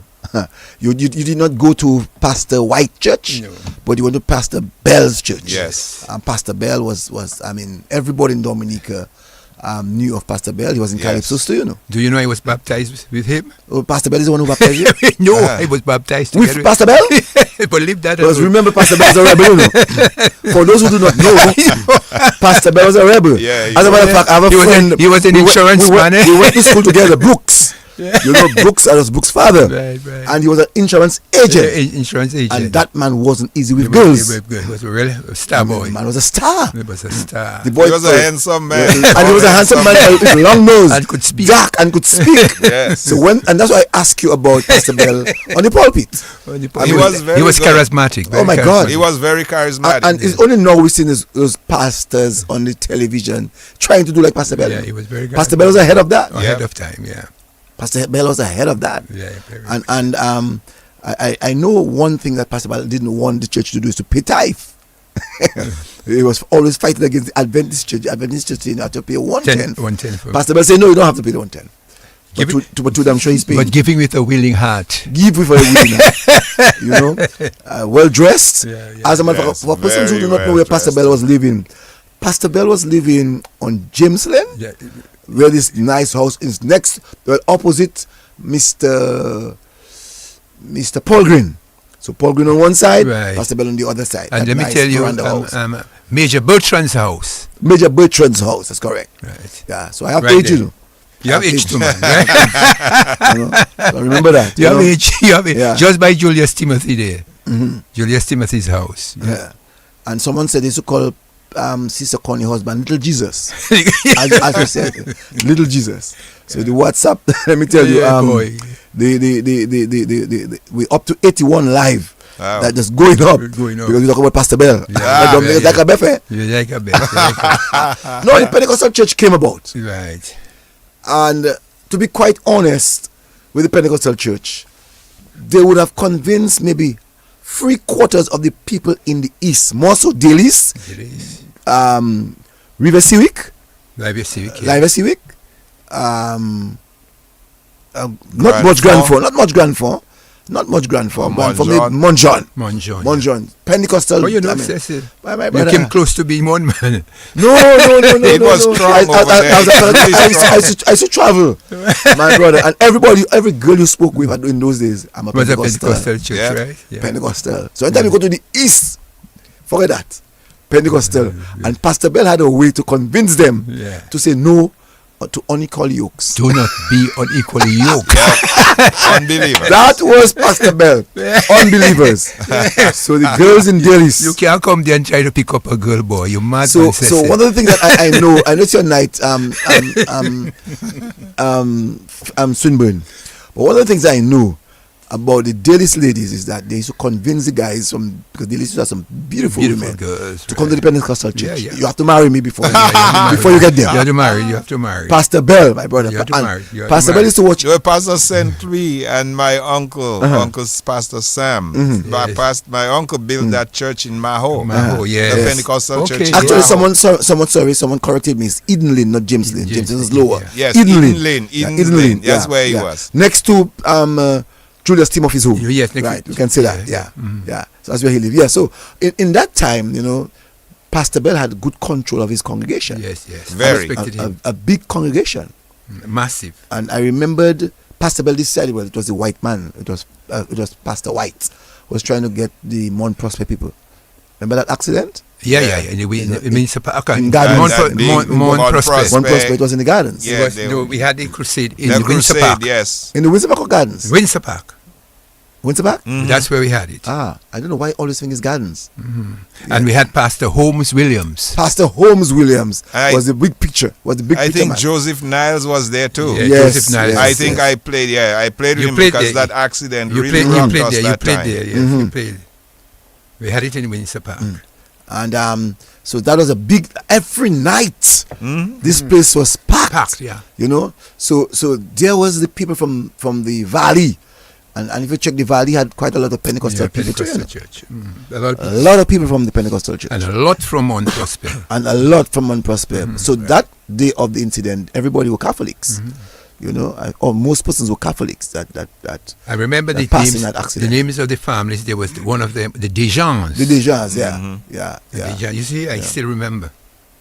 And Pastor Bell, a young pastor at the time, and Pastor White, the leader, and Pastor Holmes. I mean, Pastor Holmes was powerful. Oh yeah, Dejan. Powerful guy. And when you see Pastor Holmes would hit that mic with that Bajan accent. Yeah, boy. Man, that was something else. That was something else. So to finish, tell us about the Pentecostal church. We said enough. Pastor Bell is still around. We know he's still alive. He's in the States. Yeah, he's Virginia. In the States. Yeah. I'm still his friend on Facebook. I just want to say good evening to Peter Prosper. I wonder if Peter Prosper was a Pentecostal. Oh yes, Peter Prosper was a Pentecostal. I believe he was. I think he was baptized. I think he was baptized in Pentecostal church. If Peter Prosper was right, Peter Prosper. Behave yourself. He was baptized before he got married. He was a Pentecostal. He was a Pentecostal. Yes. Someone said he lives in Maryland. Is that what you said? Virginia. Right. But I believe that Peter Prosper fella got baptized. Peter Prosper wants to tell us about his Pentecostal life. Yeah. On his program. Don't hide away, I'll remind you on Sunday. Because he was a Pentecostal. I believe he was. I wonder why he left the Pentecostal Leave church. that alone. Yeah. Why he backslide?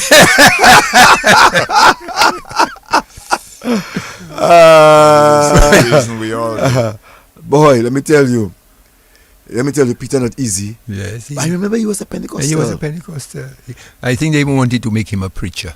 But anyway, let's go to Swinburne. When we meet him. Swinburne, so you were Pentecostal. You played guitar in the church. You sang in the church. You were a missionary in the church. Give us the experience when you get to Roseau, now going to St. Mary's Academy and having to be a Pentecostal. Like I said, it was a balancing act. I had to do that to please my mom. And then I had to do the Catholic thing for my grandparents. That part, I kind of felt sorry for my one sister, Ingrid. Where's Ingrid? Because where's Ingrid? She's in South Korea. I haven't seen Ingrid for many years. Yeah, she's in South Korea.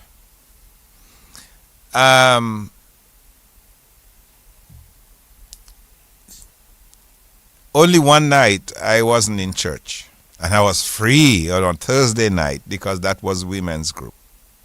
But every other night we had to be in church. Monday nights, either it's practice. Tuesday afternoon, children's church. Tuesday night, Bible study. Wednesday night was prayer meeting. Thursdays was women's group.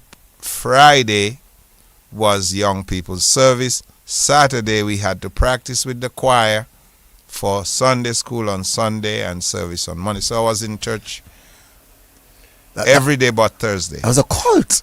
Yeah, well, it Gotta was be tough. church every day. So That's a cult. when I left, Not a I cult, didn't every turn day. back. The discipline. Was that? No, man, that's how you were disciplined. That's where we had to be. That's where we had to And be in then, church. do not let there be a night where they speaking in tongues and they casting out demons, because you can forget about going home at 2-3 until 2-3 in the morning because you Did you ever speak in tongues, man? Koroboko Shanda.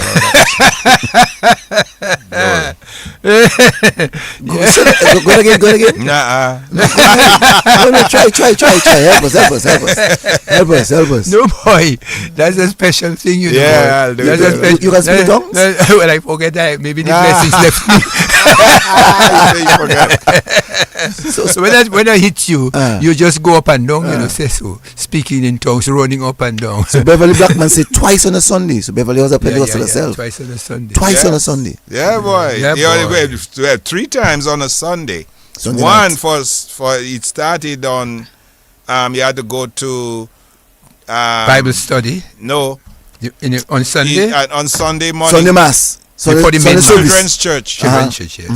Then you have the main service. Then you go home after, and then you have to come back In the at night. 7:30 at night till late. Too late. But that was the party. That's when you had the real jam and But stuff. that is a cult. You can tell me what you want. No, boy. Oh, no. No, boy. When It you was live- a self-contained. when thing. you live there, you feel charged, you know. Yes. You want to go and tell everybody they're going straight to hell if they don't So come. now that's why I understand that the girls didn't want the only call you guys. No, you can't come there, man, sis. Yeah. Yeah. And most of But the you girls don't want to were be on married. probation anyways. Yeah. Because it's being, it would be, Yeah, man. I wonder if it's Pastor Bell calling us. Let me hear that person. Pastor Bell, good evening. Yes, good evening. It was Swinburne Augustine. Son, your cousin. oh, Sani. Yes, another Pentecostal. Cecil Joseph, Pentecostal was a cult. You can say what you want to. tell you, that's them speaking in tongues. Let me tell you something. About one night. Mm. And there was one night, they had a service, they say, who haven't speaking in tongues to come in a long line, right? We had a long line. So when I get to the Pastor Bell, he put his hand on my head, and he asked me to roll my tongue. So I look at him like, I can just roll my tongue because speaking tongues supposed to be a gift. You know what I'm saying? So I'm looking at him. He telling me to roll my tongue. Whatever he say, you want me to repeat it? So I looking at him, and you know the man tell me, oh, you're not ready yet. And that's when I left. So Pentecostal was a cult. I No, can testify to that. But you I'm were listening. All right, thank you. You wasn't ready, boy. The man, no. It's The man said Pastor Bell told him to roll his tongue. Well, he had to get into this. It's like Jim Jones, you know. It's like Jim Jones. Jim Jones No, had to give but- everybody their drink and had to take it. No. Oh no. It got to you, man. When you get charged, you start running up and down, man. It's like if you take rum and you get charged, heavy charge, you start seeing liquor men running around, you know. So I want to say good evening to Beverly Blackman and also to June Coffee Benjamin. Is that the same June Coffee in that's Baba my State? good friend In Joe. Baba State? Yes. She's a Pentecostal herself. Yes. all of us Yes, were works at there Dowasco. together. That's she. Yes. Yeah, that time you all went to Pentecostal church Yes, together. we were Yes. there. And Marshall. And yes. her Joan, sister. sister. Her sister's married to Bill Daniel. Yes. Yes, that's right. Joan is the one who's married. No, Joan is the one at Dowasco, right? Yes. Yes. And the other sister is, boy, who could I forget? The pretty one. There's Yes. one at Damascus, that hefty one. Yes, The you nice know. looking girl. Uh-huh. And her sister is another beautiful one. Someone Sandra. said Beverly Sandra. said she started off as a Christian Union mission. Ah. Beverly said she started as a Christian Union mission. Yes. Sandra was the other Yes, sister. Sandra is the other sister. One Yes. sister. Boy. Boy. Alison February. hold your opinion, please. I know, Alison. That's Jadelis. Yes, Alison. Yeah. Man. So yes. So here it is that you are going to St. Mary's Academy, but you have not fully left the Catholic Church. So you still have to make your sign of the cross. You still have to do genou when you go to the church. So what chance did you get to go to the Catholic Church at your mother's home? Well, since my grandfather was the one taking care of school, we had to balance both. And St. Gerard's Hall or the Cathedral, I couldn't really go to church services in town, not the Catholic ones. So in Delices, I'd go to the Catholic church. And in town, unless it was like a school event or something for school, then I'd go to the Pentecostal church. Until my grandparents and aunts got converted to Pentecostal. Yeah. Alison said to me, Cecil, you wait, hold on. Cecil, you need a healing. I think the one who said that. Alison said, my mother would have cut your fruit, or would have your fruit for the comment, Cecil. Sister Fevrier, right? I'm Sister Fevrier. Sister Fevrier. Thanks what she's passed. Yes. Joel Hamilton said, Cecil, you need a healing. The spirit needs to touch you right from the now. sole of your feet to the crown of your head. Right now. All right. Look, my father say, a long stoops. Joel takes his thing seriously. His mother, by his mother. Boy, Oh Lord, I'm boy, sorry. you better apologize. I don't mean any offense. Let me apologize to all members of the congregation of the Pentecostal church. I meant no offense. It was just jovial. That part was jovial. Yeah. So that you were correct. They listening to you. Well, let me see what my partner said. Sammy, how many places you went to fellowship? Some time ago, I heard you on DBS Radio sharing the views of the SDA about tithe. So where you really belong. So I know Sandy went to Seven Days Church as your cousin, and I know that according to you that he was Pentecostal. So someone is asking the question. So really, you find that when you get to Delices, you go back to serve the priests, and in Roseau you go to the Pentecostal church.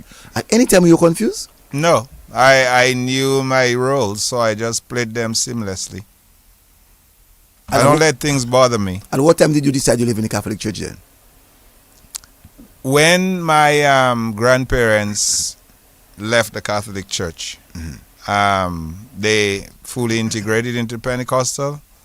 They went with my Uncle Sam, and I just stayed right along with them and stopped. Well, once I left SMA, then I was just there. Okay, I suspect tonight I have to pray hard because, because boy, someone else says to me, Cecil, you need a healing for true. So, before Swinny leave, he'll baptize you. Pastor Bell, wherever you are, say a prayer for me. Say a prayer for me because the mother you're the fire. I'll pray for you so you can speak in tongues. I'm sorry, I didn't mean any offense. Yes. So now, when you went to St. Mary's Academy, who was the principal at the time? Father Kelvin Felix, later Cardinal Felix, was the principal. And I think he was the principal for 1 year, my first year. And then Brother Egbert Germain took over.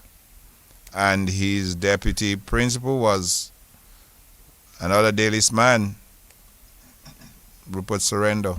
Okay, so I just want to tell Alison, thank you very much. You said that we always listen. My mother listened every Sunday night, and she would have been glued right now listening to Swinburne. My parents loved him. That's so profound. She says that her parents love you. I think you need to say thank you. Huh? think you need to say thank I you. love them too. Sister Fevrier was my mom's best friend. They were always, we grew up all in the village. Those were the people I looked up to. And they were retired. One of my uncles married to their sister, so it's all family. So at what time did Brother Jimin came in? He came in about when after the first year. So were you part and parcel of that white folk, revolution in SMA? Were you at Yes. that school at the time? The revolt at SMA itself? Yes. No. When the white brothers were there. No, there were some white brothers there, but no, I wasn't there for all of that. What I remember though is the book burnings. Okay, that's before you go to the Hello. book. That's good Hi. evening. Good evening. Good evening. Yes, good evening. Mr. Rupert Sarando is from Vegas. His mother from Coton, Michael.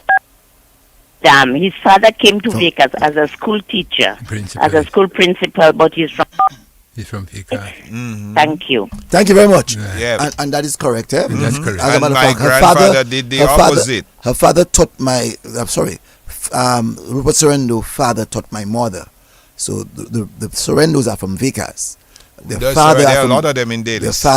their father is from Delices, and he was transferred to Vegas. In those Right. days, transfers were happening. So, And my grandfather did the opposite, came from Vegas to Delices. Oh, your grandfather is from Vegas. Yeah. Ah, okay. okay. I wonder who brought him there. His wife? Them Eusebes. So you're saying that when you went to St. Mary's Academy, they had the book burning. Yes. I know there were a lot of, mostly the books about the Inquisition. They disappeared. In barrels right there by the basketball court. I can never forget that day. Because I used to read Where they have the poles, the basketball, basketball pool. nets. Yeah. Right there near the, where Close to the brother's house? in front there. They burnt the Spanish Inquisition, the books. Yes, a lot of books on the Inquisition, all kind of stuff just disappeared. They were just burning a lot of books. Who burned them? The brothers were burning them. Okay. Also, Dennis Augustine says that my dad, Sam, loved Sweeney too. Yeah, So you're a real dealist man, my brother. I look just like his dad. All right. So at what time, or I shouldn't say at what time, I should ask, when you ended your stint at SMA, what sports did you play just during the period that At you SMA, I you ended? did weird sports: table tennis, badminton, and run long distance track. That's all you did. Cricket, I wasn't very good at it. I didn't have any money for equipment.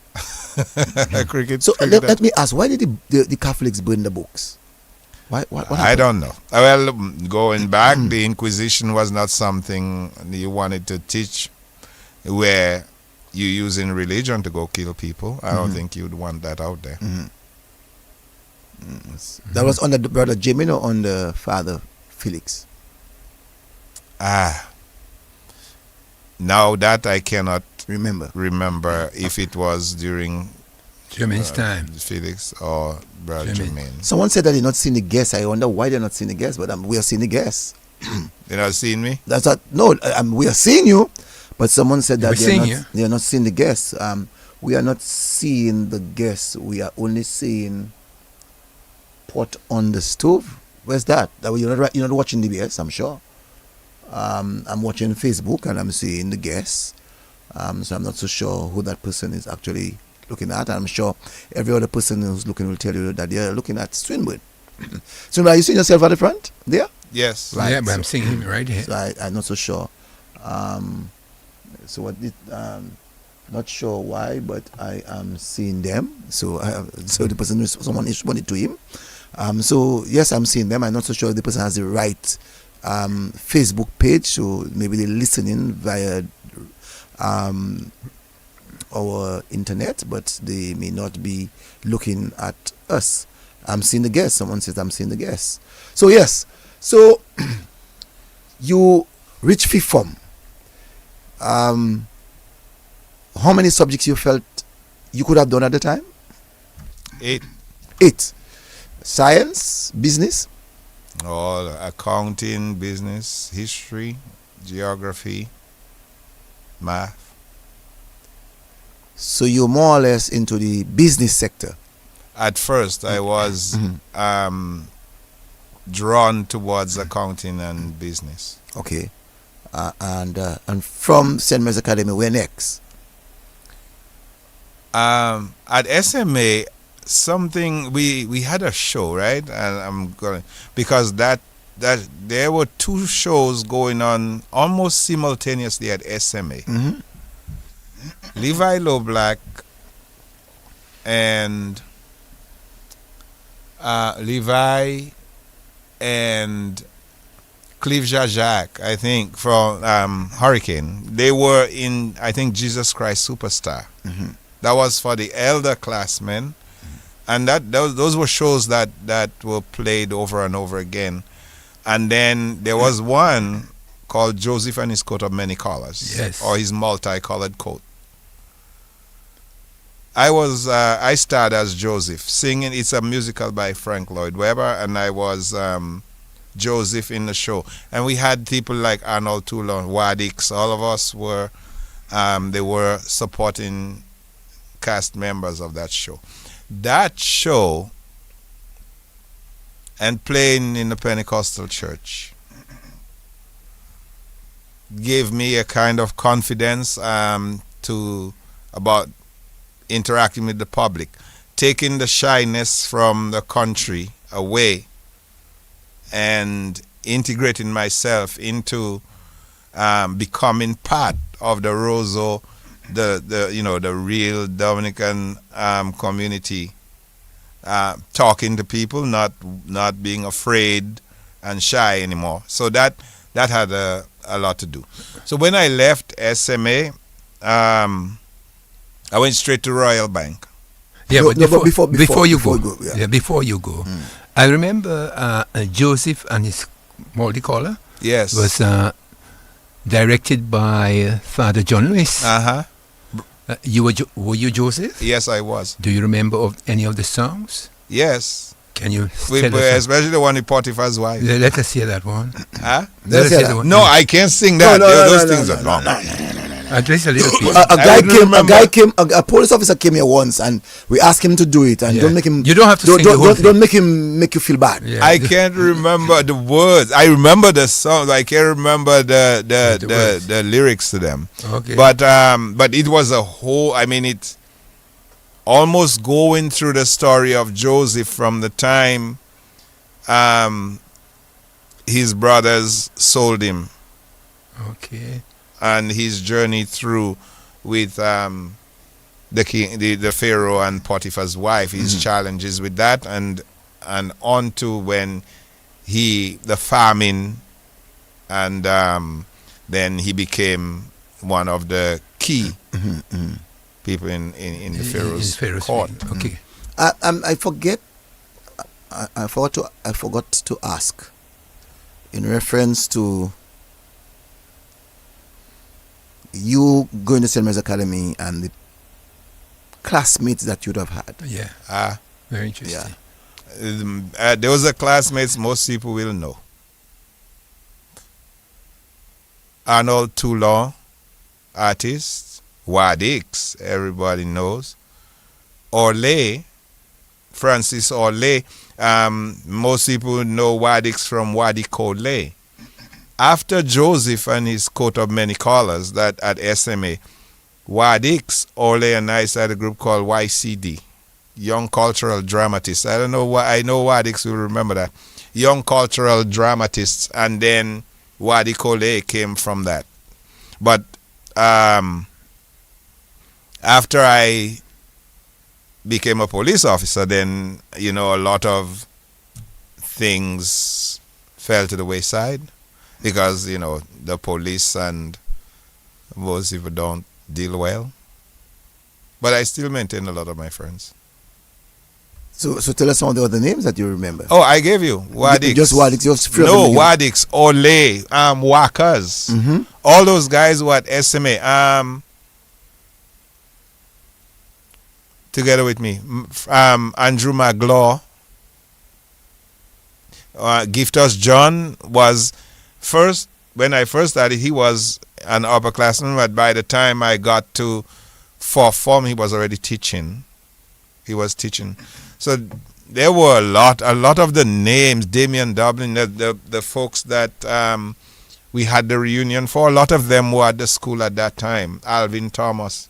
Tutti Geese. And Geese, yes, they were all there at that time. Okay. So now you left St. Mary's Academy into college?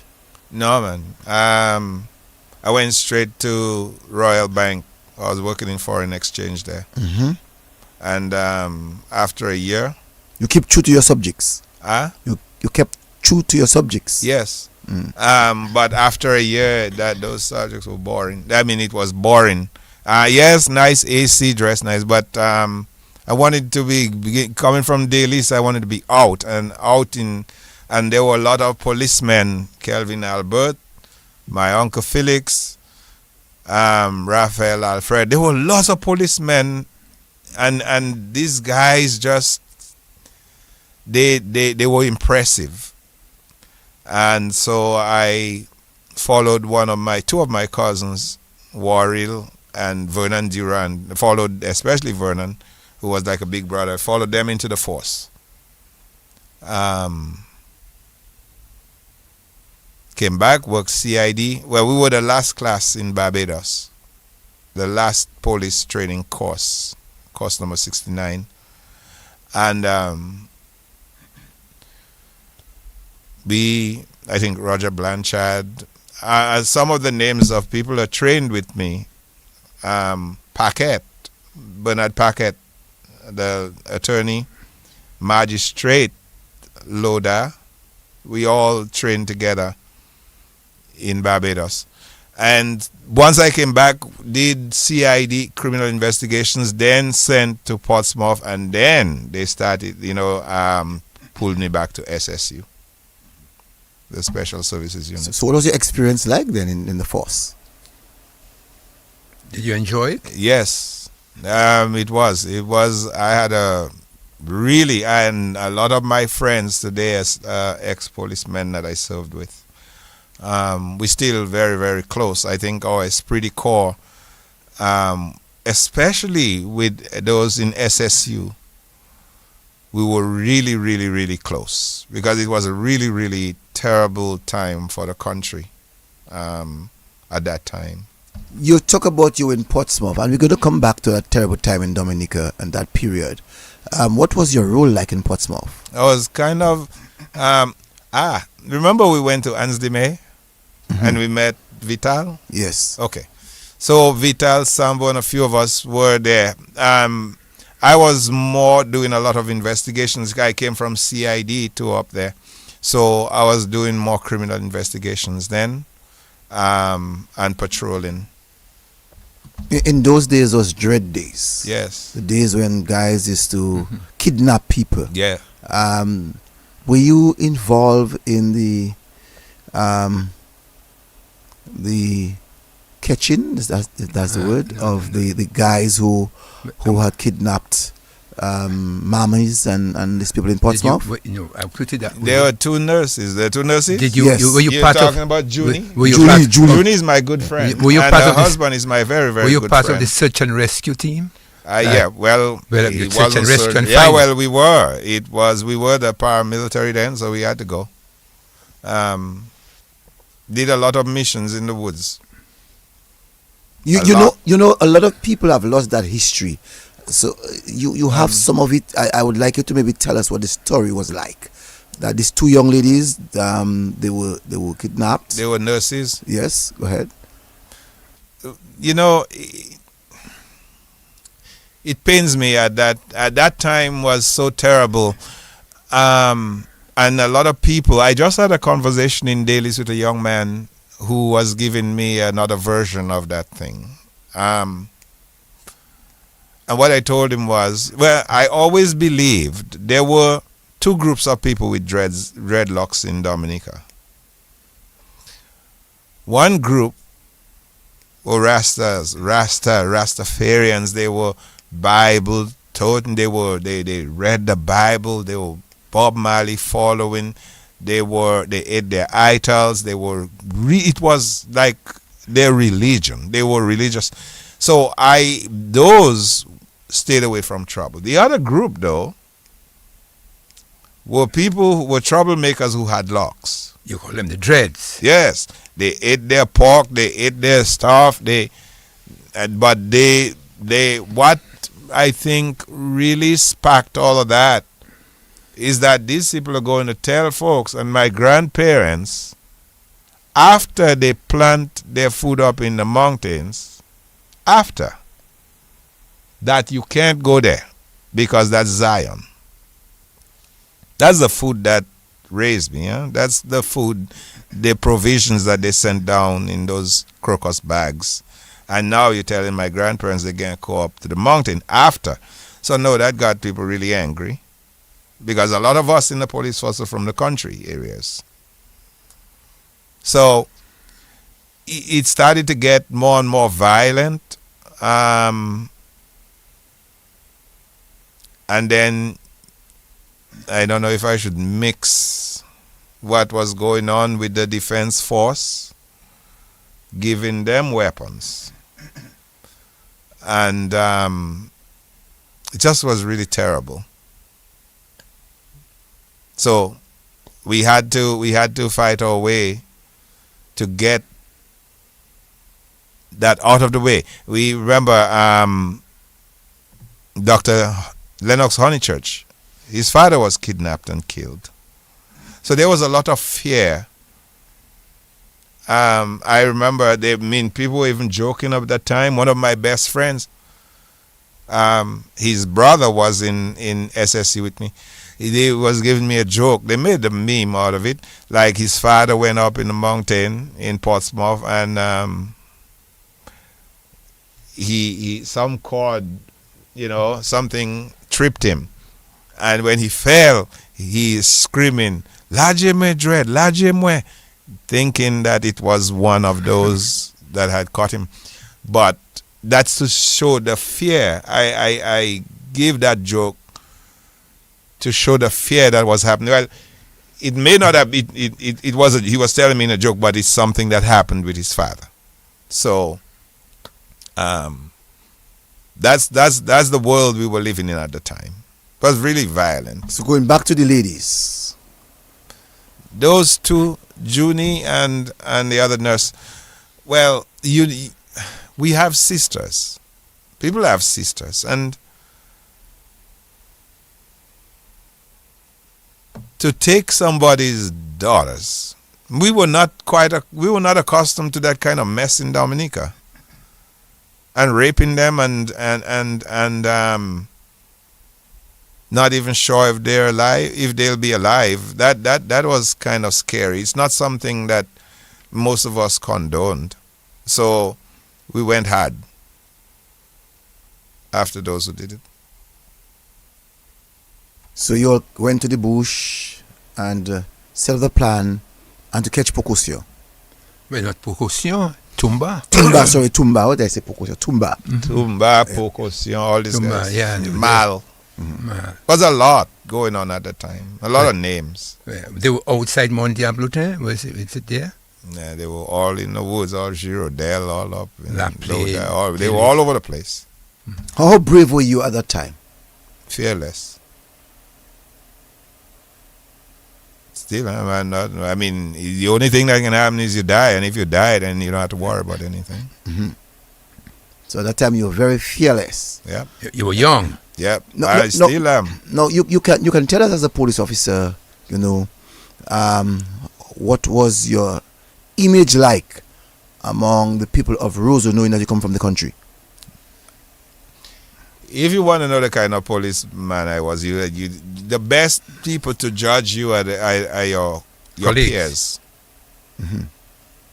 And I still hold the respect and still respect a lot of them that I was in the force with. A lot of them. Laura, right there, head of security for Fort Young, Duke Sevre, all these people are people that that are known in Dominica, and they are really respected here. So I don't know. I think my experience as a police officer, the kind of person I became, the discipline, the fearlessness. Now, fearless doesn't mean stupid. Courage doesn't mean you have an absence of fear. You have it. But you trained well enough to conquer those fears. You know what I'm saying? Mm-hmm. That's how I see. So you're still how long in the police force? I stayed 5 years. 5 years? Uh, But it sounds like you were there for 20 years, the things that you said that you did. yeah, well, yeah. I didn't see a path to commissioner, so Who was the commissioner then at that time? I had both Commissioner Owen Phillip, well, three of them. I had Commissioner Phillip, and I left under Commissioner Pierre after he took over. Okay. All right. How good was Philip? Oh man, this man, I mean, he commanded respect. I think, well, in my experience, he cared about us as policemen. He was very intelligent. The way he spoke, the way he carried himself, I really tried to emulate some of the things I saw in people like that. The leadership, the way they carry, just the way they carry themselves, out of uniform even, in public. And would you say the men respected him? Oh yes, they did. By any chance, while you were a police officer, you had to secure the prime minister or the president? I was one of those that guarded in SSC. We guarded the prime minister at Wall House. So I was always at Miss Charles' house, working in Wall House. Was it a very safe job? Was it? Yeah, Dangerous? nobody bothered the prime minister. nobody. I never had an incident over there. I don't know any reported incident in that area. We were just. She had a lot of mangoes. They would cook and feed us. But I think Miss Charles and I had a different kind of relationship. If you remember Miss Charles's big rally in Cassibruce, you remember before she became prime minister? Yes, 1980 you're talking about. Yes, you remember that? Yeah. You remember somebody died there? Yes. That was my first cousin. I brought him. I was in YFM at the time with Francis Charles, Franco, Ozzy. All of us, we were in YFM. And I brought my dad's twin sister's son, Daniel, with me. Went and picked him up. And I was hanging out in the village, and he dived in a shallow area, got hit, and he drowned. Well, they say he drowned, but what I saw wasn't drowning. I just think it was ill-trained emergency response people, because if I were to see that again, I would know exactly what to do. I remembered what we ate that day. Red beans, gel cochon, pois rouge. Red beans, pig snout, and dumplings. And when he hit, when I came and they told me that somebody from the village had gotten hurt, I went down, and from his mouth was coming out the food we ate. Knowing what I know now, all we had to do was turn his head to the side, sweep it out, and give him CPR. But nobody knew that at the time. It's only later I realized what we didn't know. But Miss Charles remembered, because for her big rallies, only one person died there that day. And she knew me from YFM. I had told her that because we were going to her office near Whit Church there, Hanover Street. That's where we'd have our YFM meetings, Young Freedom Movement meetings. And we were talking, she would talk to me about it, ask me how the family was doing. So we were kind of different. So when I left the police force, I was at DBS. So before you left the police force, what other big role that you played while being a police officer, especially in SSU? Yeah, we had to when Prime Minister Maurice Bishop was killed by his compatriots in Grenada, Miss Charles and U.S. President Ronald Reagan, and together with the regional security system, we were deployed with the U.S. forces and other Caribbean forces to Grenada.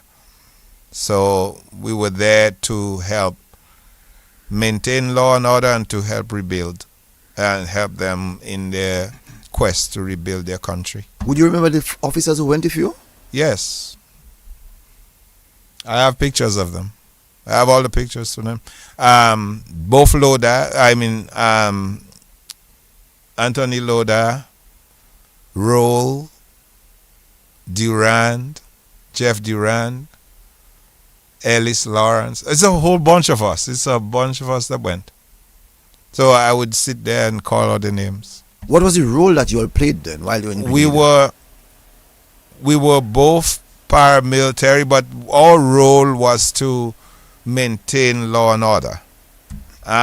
It's a war zone. It's a battle zone. So yes, there was firing and stuff, but our main roles were to secure the police stations and start to bring law and order back to the country. Who was firing? Who was firing at you all? It was a war, Peter. So it was a war. There were people firing against American troops and people who were there. Did you all come in under Did you all come in under fire? I don't remember coming under fire over there. I remember a firing incident, but we were not in the direct line of that fire. During that period, anybody got killed during that? Dominicans? No, not necessarily Dominicans. Oh yeah, there were a lot of people killed. I mean, there was a lot of fighting, a lot of blood and guts, but we were not. More the U.S. forces took the lead on that. Then you had the armies from Jamaica, the other Caribbean islands that had armies. I think the Barbadian army was the one. I think they were the ones that were in charge of us Caribbean folks. If I remember clearly. So you're saying that people died. Yeah, so would you remember? Was it Cubans versus Americans? Was it Grenadians? It Cubans? was a lot of Cubans there. As a matter of fact, I remember most of us, and I had to be careful. Most of us came back with AK-47. weapons, AK-47s and 32 Makarovs under the runway were caches of weapons, brand new weapons we had never seen before. And I'm still wondering if that was meant for just Grenada or there was a bigger plan, because there were so many weapons there. We came down with a lot of weapons. We just brought them down, and we turned them back in, but to the government. But there were a lot of weapons there. Someone said Edward Etinoff was one of them. Yes, he was one of them. Etinoff. Mm-hmm. No, going to Grenada and witnessing that kind of situation, were you at any given time scared and wonder why did you have to be one of the persons to go to Grenada? No, if I didn't go, I would wonder why I didn't go.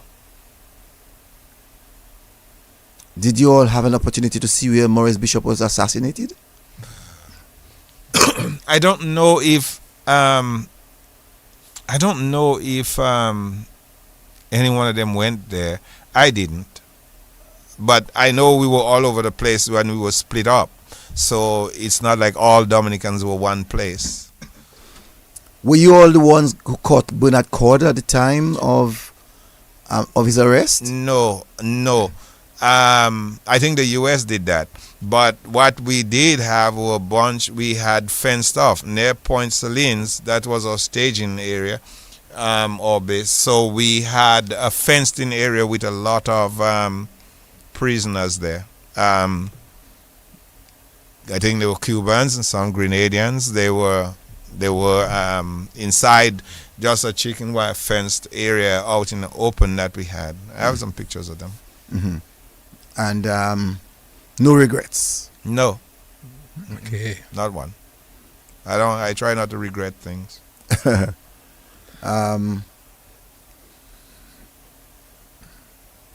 No, I am trying to find out from you, Swinburne, in terms of the justification of the war in Grenada. Because there was a war, according to you. Yeah, but war, man. Was there any justification with the war in Grenada? Listen, as a member of the military or the police force, you meant to follow orders, not question them, and that's what I did. Looking back, it was I think part of the justification for that war were the medical students that were the American medical students at the medical school there that were holed up and couldn't move. They were pretty much hostages, right? In the medical, I think it's the veterinary school or the medical school there at the time. So once you put on a uniform,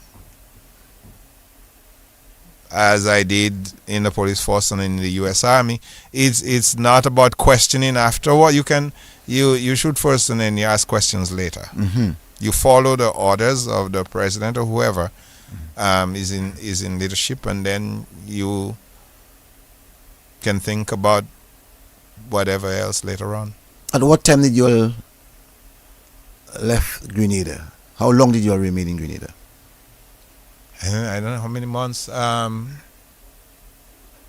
can't remember exactly how long we stayed. I think it was about 6 months. I think we about 6 months we stayed there. And then you all returned back to Dominica. What was your next step? Man, You left the force immediately, or? no, a lot of stuff was going on. You had the whole coup attempt. Oh, you were there for the coup? Absolutely. I was in SSU. I was one What of those happened? that held when Alex was shot at the guard desk in general at the headquarters. Oh. I actually put my hand on the fat. Repeat that? When Alex was shot That's the in policeman. headquarters, Okay. and two of my friends, Popo and Esprit trained with me. Esprit was shot in the jaw. Popo got shot twice in the chest. And Alex was sitting at the desk when you walk into Charge office. headquarters, a desk, the general desk. And the bullet went through him. But there was no blood up front because Alex, the stomach was big. I can picture it like today. And some of the yellow fat came out and plugged the hole where the bullet entered. The blood was in his back, but you couldn't see nothing up front. You couldn't see no blood because it was blocked with some fat. And I touched it. I actually touched it. So you were at the police station at the time of that? No, incident? I was in Greens Lane at our house when we heard the firing, and then we always had a rally point. I don't remember. We had a rally point in case something happened. And so we were prepared. So I ran down to where, and we had at that time some of us could have our weapons at home. So mine was at home. So I just took it and went down and met the rest of the group. We met up. And where was your entrance point then? I'm not going to If tell you you. can all tell that. us. You can't If tell you can tell us. You can't I exclude. can't tell you all that You stuff. can't tell. Okay, but so you met Alex. But we met, and when we went after the ones who caused the problem. And you all caught them the Saturday, the next day. So you're part of that group Absolutely. who got who was in action on that Saturday when Benjamin Newton and was it Benji who got the killed? group. There was Newton. They were looking. they're calling names. But you can clearly I say was there. You were there. We were that day. Would you remember that Saturday when the guy was I have when the guy got pictures shot? of it. When the guy got shot? Would you remember the day when the guy got I shot? have, yes. Yeah. I remembered clearly. Would you want to tell us?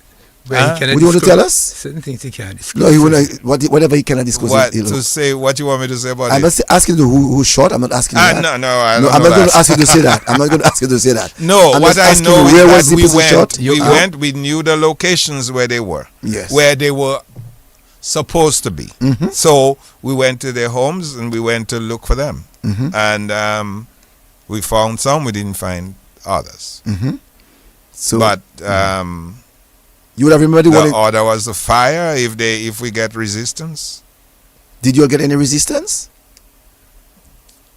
In only one, not others. Only one incident. And that's the one who But got. yeah, they tried to run and so, but not firing at us. No, it was just one big incident. The rest they surrendered after a while. The rest surrendered. But the one who got shot did not surrender. He was. Yeah, I don't remember that one. But you, as you said that that Saturday morning. The curfew and everything. It was like a ghost town in Dominica that day. That day was a terrible day. There was like the Bible said, there was a lot of wailing and gnashing of teeth and unbelief walking through town. People just couldn't believe what Had that happened. little Dominica had this.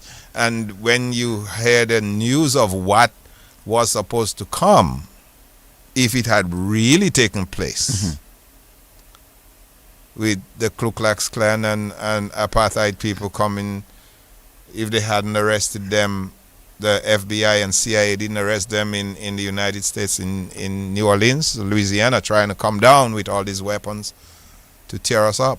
Did the guys told you all about this? Did the guys that you all arrested told you all about this? I think. Well, we got the message from the U.S. But that they had captured them. yes, but would they you had have infiltrated. spoken to them to ask them about it? Would we have? Yes. No, we had already gotten that information. We had already gotten information that they were arrested. I mean, that night when it happened, we got the information that, so we wouldn't prepare for an external Would you attack. would you have remembered the hanging of Newton? Yep. You would have. The trial and You remember the trial? How was the process? I mean, it was the people were really interested in what was going on and to hear. So for me, a lot of us wanted to follow the case, to follow how that thing developed, where that idea came from and how they were putting it together. It was kind of really interesting to hear it. And I have a book. I don't want to advertise books, but most Dominicans, you said most people don't remember. They should go back and read this book called Bayou of Pigs. It gives a really, really good account of what happened. That day. And I could add the pictures to them and add more detail, but this white man wrote it, and I think it is very close to what happened. Some of the things that we didn't know, we were not privy to the information, the intelligence, to see how you get the intelligence and then to counter that, and infiltrate. It is really interesting. So what about 79? What would you know of 79? 1979, my graduation from SMA. Hurricane David. Hurricane David, and there was no school. The country was a mess. My neighbor in Goodwill, across the street from me, was the former Prime Minister O.J. Serafin. He had a whole load on his back to take care of this country after it had been through all this mess and now a total devastation by hurricane. We couldn't even graduate SMA. I never had a graduation ceremony. So that I remember clearly. But is there something else about 79? Well, you were at school, so I wouldn't bother to ask you anymore on 79. Yeah. No. I was just getting out of school. So from the police force, what next? What was your next mission?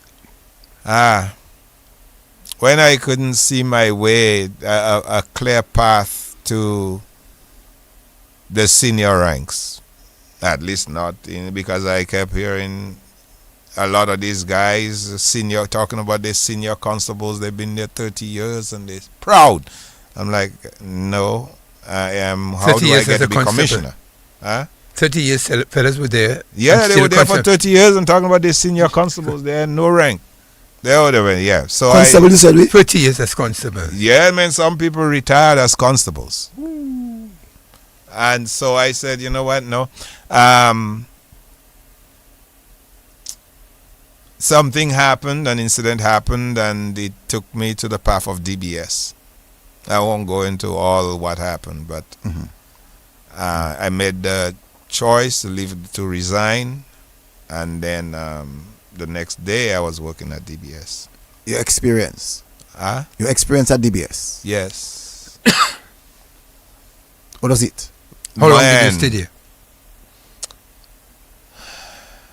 You know, to me, I have to say I'm blessed. Let me put it that way. Because from at the bank, you learn money and business. You learn how those things work and move. At DBS, in the police force, you learn discipline, the law, and all that. And then at DBS, you learn to communicate. And you're communicating with an entire public, a whole nation. The way you speak, the way you carry yourself. I learned from Charmaine Green Brown and Tim Duran. Two of my biggest influences, Steinberg Henry, up till today. I don't know where Rudy Joseph is, but Rudy, I hope you're listening. But those were my main teachers, especially Stein. Stein was like a mentor to me, still is. We have some really deep conversations on, Joe Lowe, Dr. Lowe Black. At the time, we were young. Johnson John Rose, Velma Paul, and we had a Ted Daly. We had a really good group of journalists here. I learned a whole lot. Felix Henderson, learned a lot from them. So I learned how to communicate, how to buzz through all the nonsense to the meat of a matter. And I say that like a newspaper article would have 2 pages of one story, 3 pages. But then in news, what you learn is to take that and you need 10 to 15 seconds. So you have to take that whole newspaper and press it down, that article, into 10 to 15 seconds for radio. So we learned to do that well. And what was the position that you held at DBS? A news reporter and announcer. I had a show on Tuesday nights.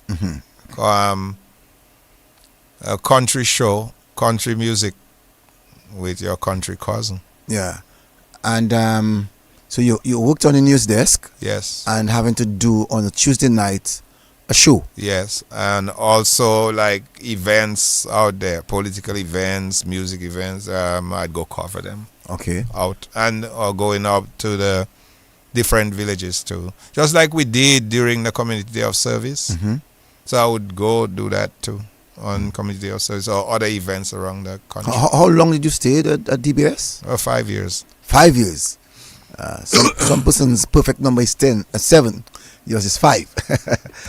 No. Who was your manager then? Myrtle, Solomon. yes, and Charmaine was news director and Tim was general manager. Tim Durant. Tim was program director. Program director, yes, Yes. program director. So Tim would have been program director. Shimon would And be Charmaine the news news editor. director.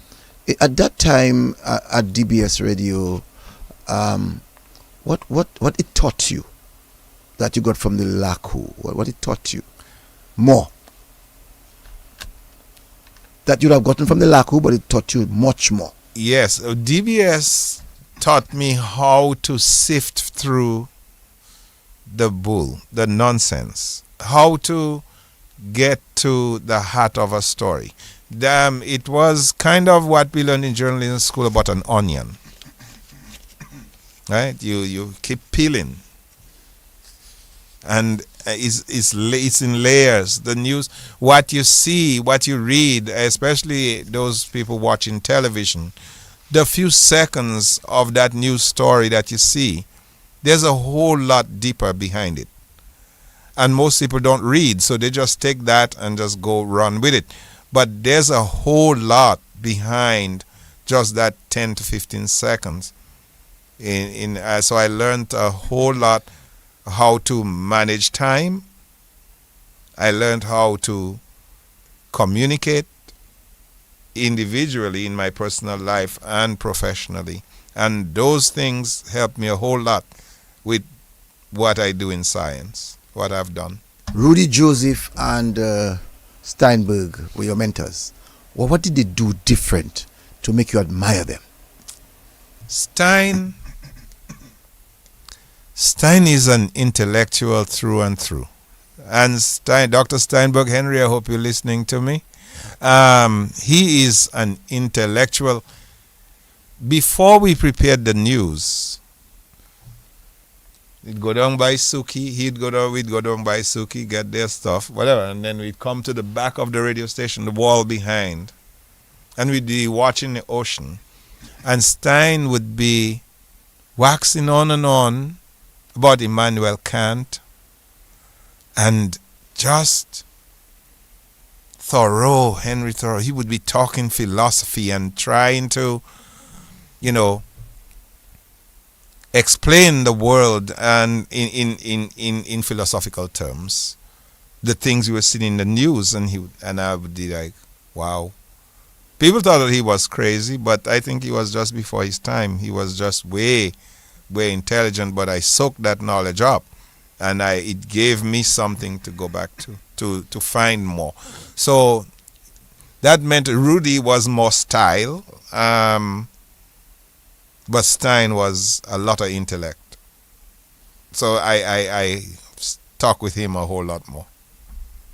What was the preparation of the news like, before you would have had your listeners listen to your 15 minutes newscast? The news preparation, it was kind of simple. There was like a dot matrix printer for the regional and international news.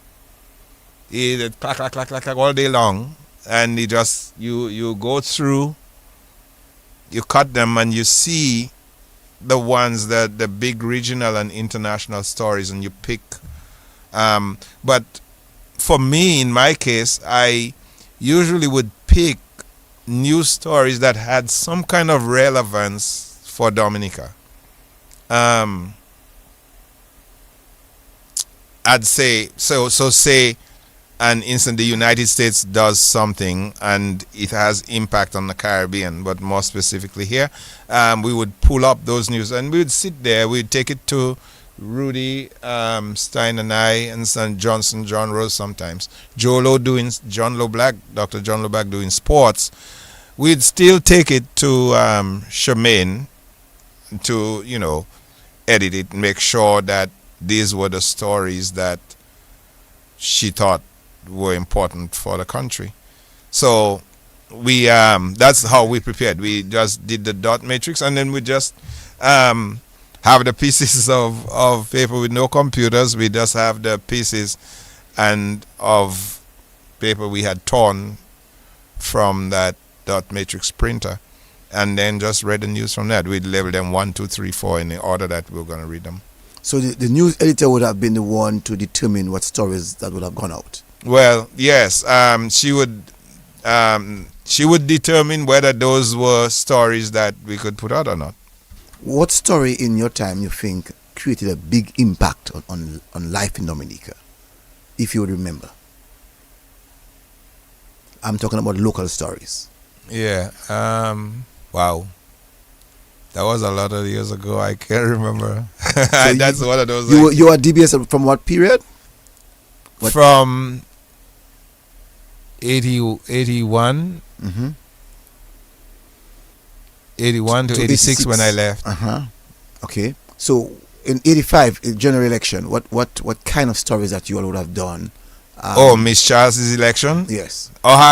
Well, it was a lot of politics. As a matter of fact, I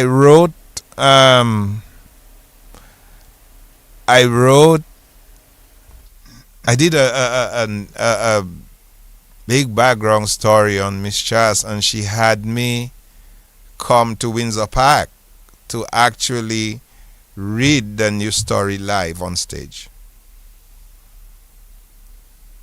It was a political story that I about the development, wife and all this, and she liked the story on DBS, and she asked me to actually present that story live at a rally in Windsor Park. What kind of rally? Was it political? A political rally. Political rally.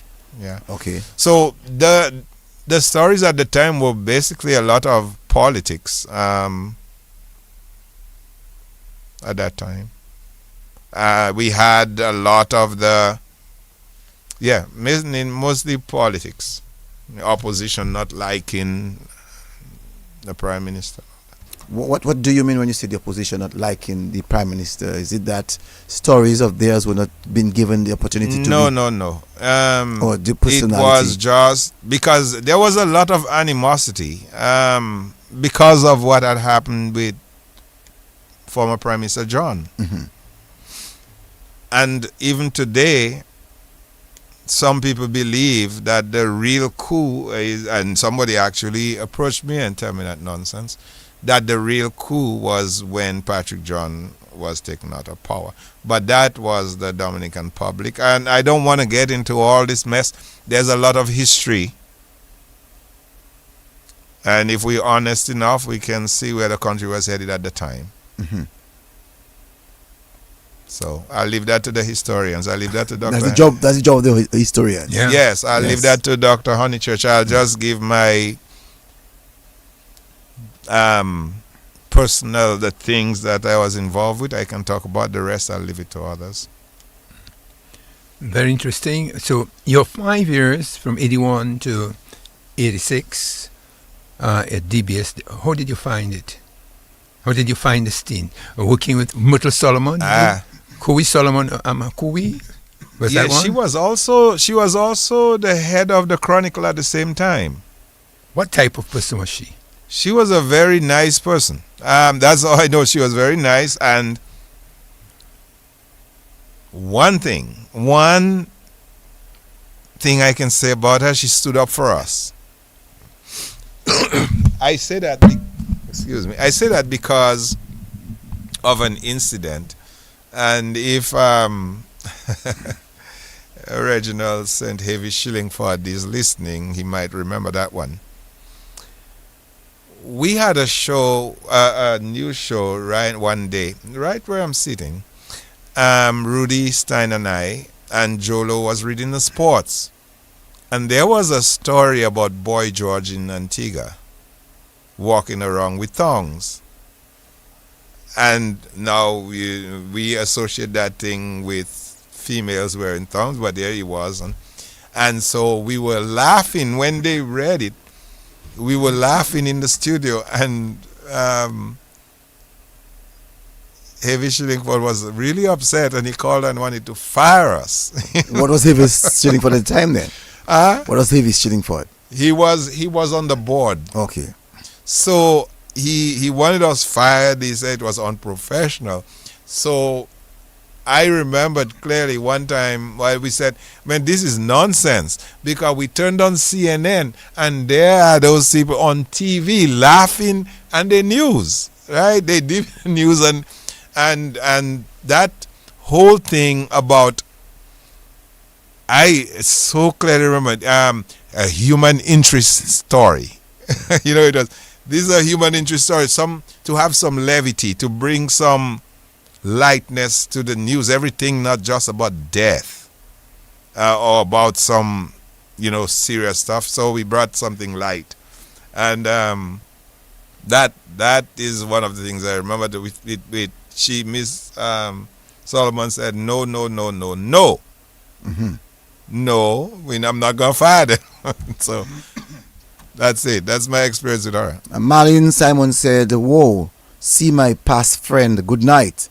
Cheryl Laffo said that I had fun times with Sweeney for my summer internship at DBS.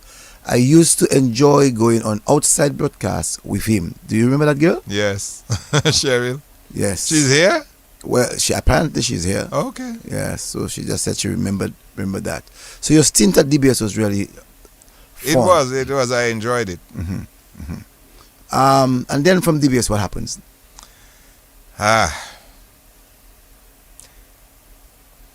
There were no colleges and there were no universities here. And I was stuck. And I knew there was a bigger world out there, and I had to go find it. So I left and went to St. Thomas and joined the army from there. Mm-hmm. Well, I first worked at a radio station in St. Thomas with King Shaky, Edward Shaker. King Shaky, he ran, he was the general manager of a gospel radio station in St. Thomas, WGOD. And he was good friends with one of my late uncles. And so I started working. He needed a news reporter. They didn't have one, so he started a news program, and then I also had a gospel show on there. Okay. And you said you enrolled in the military. Yep, I joined the army. I wanted to go to school, but there was a way. The only way to get through with all these, the costs I was seeing, they told me the army will pay for all that. So I went. I already was really impressed with the U.S. military in Grenada. I saw their professionalism. I said, I'd like to be with these guys. So you applied. You applied. You got accepted. And when you got accepted, what was next for you? Basic training in Texas. Mm-hmm. Fort Bliss, Texas. In the desert. So that they did our basic training, then went on to advanced initial training, where you train for your job in the military. And I chose, you can choose your job based on your GT score. When you sit the ASVAB, the big test, it covers a whole bunch of subjects that you do in school. And I think our education system here was very high. So I kind of almost aced that thing. And so you could choose what fields. So I chose the medical field. I couldn't go in as a nurse because I wasn't an officer, so I chose medic. But used the medic to go. Were you a nurse in Dominica before? No. Okay, no. Okay. No. It's in the army I did that. Okay. I used the medical and EMT training, and went to nursing school. and used that to power my way through. So how long did you did this military program? The training, Yes. basic training, I think is 6 months. In AIT, 6 months. And then you have, because then airborne school, and out of jumping out of planes, and then went to my duty station at Fort Bragg. So all of that took about a year. And then the nursing school was a full year. So in the military aspect, 2 years. the military aspect, you did 1 year before you go into the medical field. Yeah, you go basic training, and then your AIT, it will take you about a year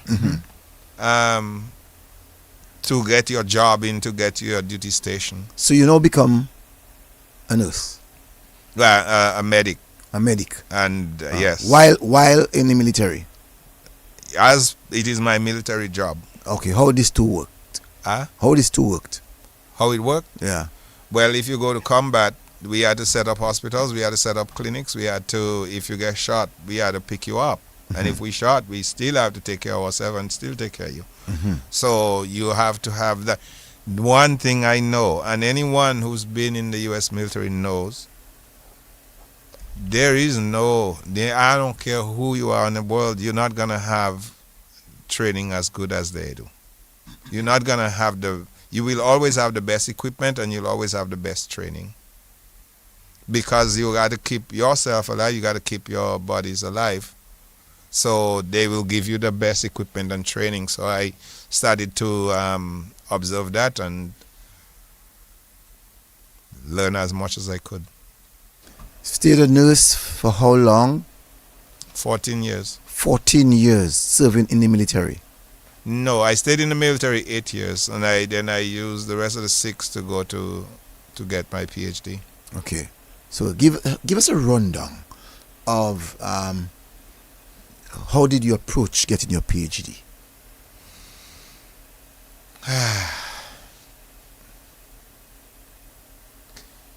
So,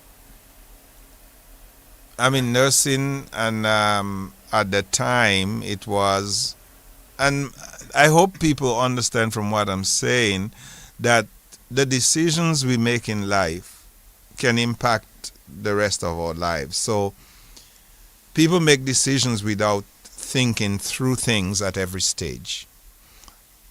I'm getting ready to leave the military. I have a choice to stay, and I had a really attractive choice. They offered me to be a recruiter in St. Thomas, for 7 years, if I would re-enlist.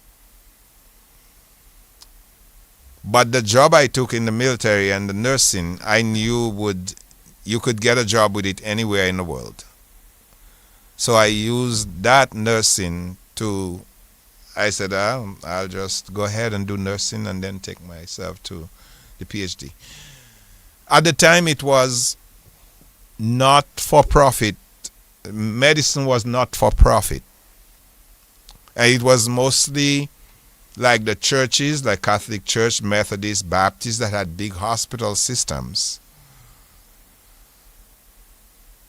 Working in emergency room and critical care, I started to observe, as it became more and more for profit, we were getting more and more patients and giving them less care. And I always said, the minute that I cannot take care of my patients like I would take care of my grandparents who raised me, I'm going to leave it. And I did. I didn't want to be an MD because I thought I couldn't take care of people. I wouldn't refuse care to people because they didn't have health insurance.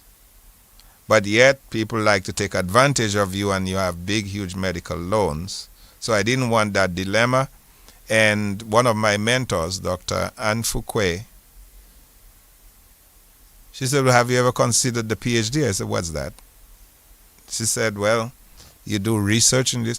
Anyway, you just do research and you put it in a book, and that's it. Said, no, you can have a big global impact depending on what you do. And so I looked, and then I didn't even know. And for those of you listening, you do not need a master's degree for you to get a PhD. You can go straight from a bachelor's. And that was surprising to me. And I did. And when you do the PhD in the sciences, they pay for your school, they pay for your health insurance, they pay for your books, and they pay for you to go to at least one international conference a year. But before we get into the medical field, I would want you to tell us about your military life. Right. I know that you went to a few countries in wars. So I would want you to help us to have an understanding and the preparation of the Lakou, the preparation of your life in Delices prepared you for those actions. Yeah. So Your first action. the first action was Grenada, right? And that was here. Soon after I joined the army and finished my training in 1989, we got the order to deploy to Operation Just Cause in Panama to get rid of Noriega. Manuel Noriega. How was that? It was an experience. Another one. This one was more involved though than the one in Grenada. This time now I'm a U.S. Army soldier, and I'm on the ground. So war is, I guess it's necessary, and most of us who've been in war become pacifists after a while. The violence that you see, a lot of us suffer from PTSD, post-traumatic stress. Some can handle it and some can't. And I pray for all of them, for all of us. Right after we got that Noriega thing solved, soon after, just few months after. How much part did you play in Noriega capturing? Are you going by night, or you special forces, what? Because normally special forces handle it. Don't give us classified information, just give us but you could just on the surface. You're flying by night? Well, yeah, okay. There were different parts to our operations and different units doing different things. We set up at the main Air Force base. I think it's Howard Air Force Base in Panama, and we fought Howard. We set up the hospitals, we set up the clinics, and then some of us would go on patrols with. We just saw 8 bags of medical equipment, and they attach us to units, because we're a medical battalion, so all of us are medically trained.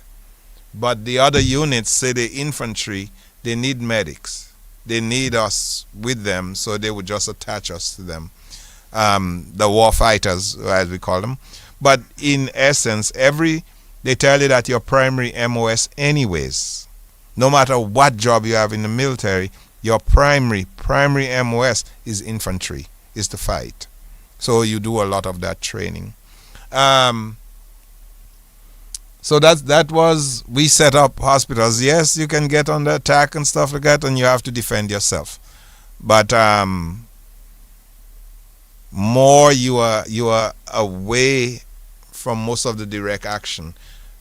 Now we don't have front lines because you can't really tell where front line is in the new way of fighting war. But there were clearly front lines where most of the fighting was. But after after a while, after a few days, there's not much resistance. Because you come in with overwhelming force. What you gonna do? They're gonna give up. Take him by night in his bedroom.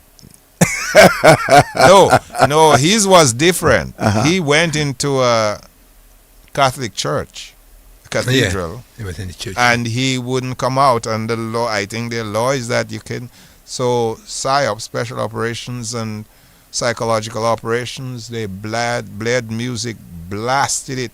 They turned off all the power, all the water to the place. Okay, we can't get you out. We can't come in to get you. But no, you'll be able to stay in there. Bright lights, they lit up like a stadium, so it was 24-hour daylight and loud, heavy metal and rock music until, and no food, no water and heat until the priest said, you gotta go. Isn't that a punishment? Well, he's a punishment. You gotta go. You can't stay in the church, man. You can't stay there.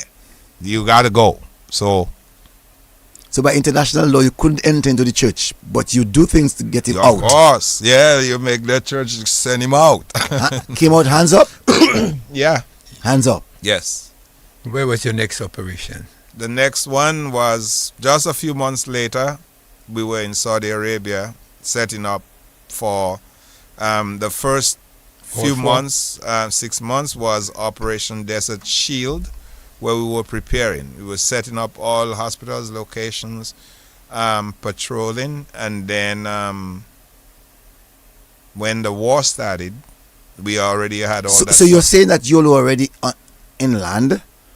Long before the first bomb fired. With the intention to send a bomb. Huh? With the intention to send a bomb. You were there long in advance with the intention to send a bomb. Not to send a bomb. Or to create problems. No. Okay. When What's that? They had already given the ultimatum, go, get out of Kuwait. Mm-hmm. It wasn't to take out Saddam Hussein, the first Gulf War. Mm-hmm. It was to get him out of Kuwait mm-hmm. and his troops out of Kuwait. They did. And we did that in 100 hours. Mm-hmm. That was the most technologically advanced war, I think, in human history. You had Tomahawk missiles from the ships. You had, I don't think we had drones at that time, but we had technologies and things that made it really, really rapid, that we could accomplish things fast. So in 4.5 days that you were able to get Saddam Hussein to move from one place to the other. No, the army's out. The army. Yes. Yes. Move his army. Yes. And then destroyed all his weapons on the highway of death. Destroyed us a long line of going destroyed back to everything. 100 miles, I think, of just destroyed vehicles. Destroyed tanks. When they were trying to run back.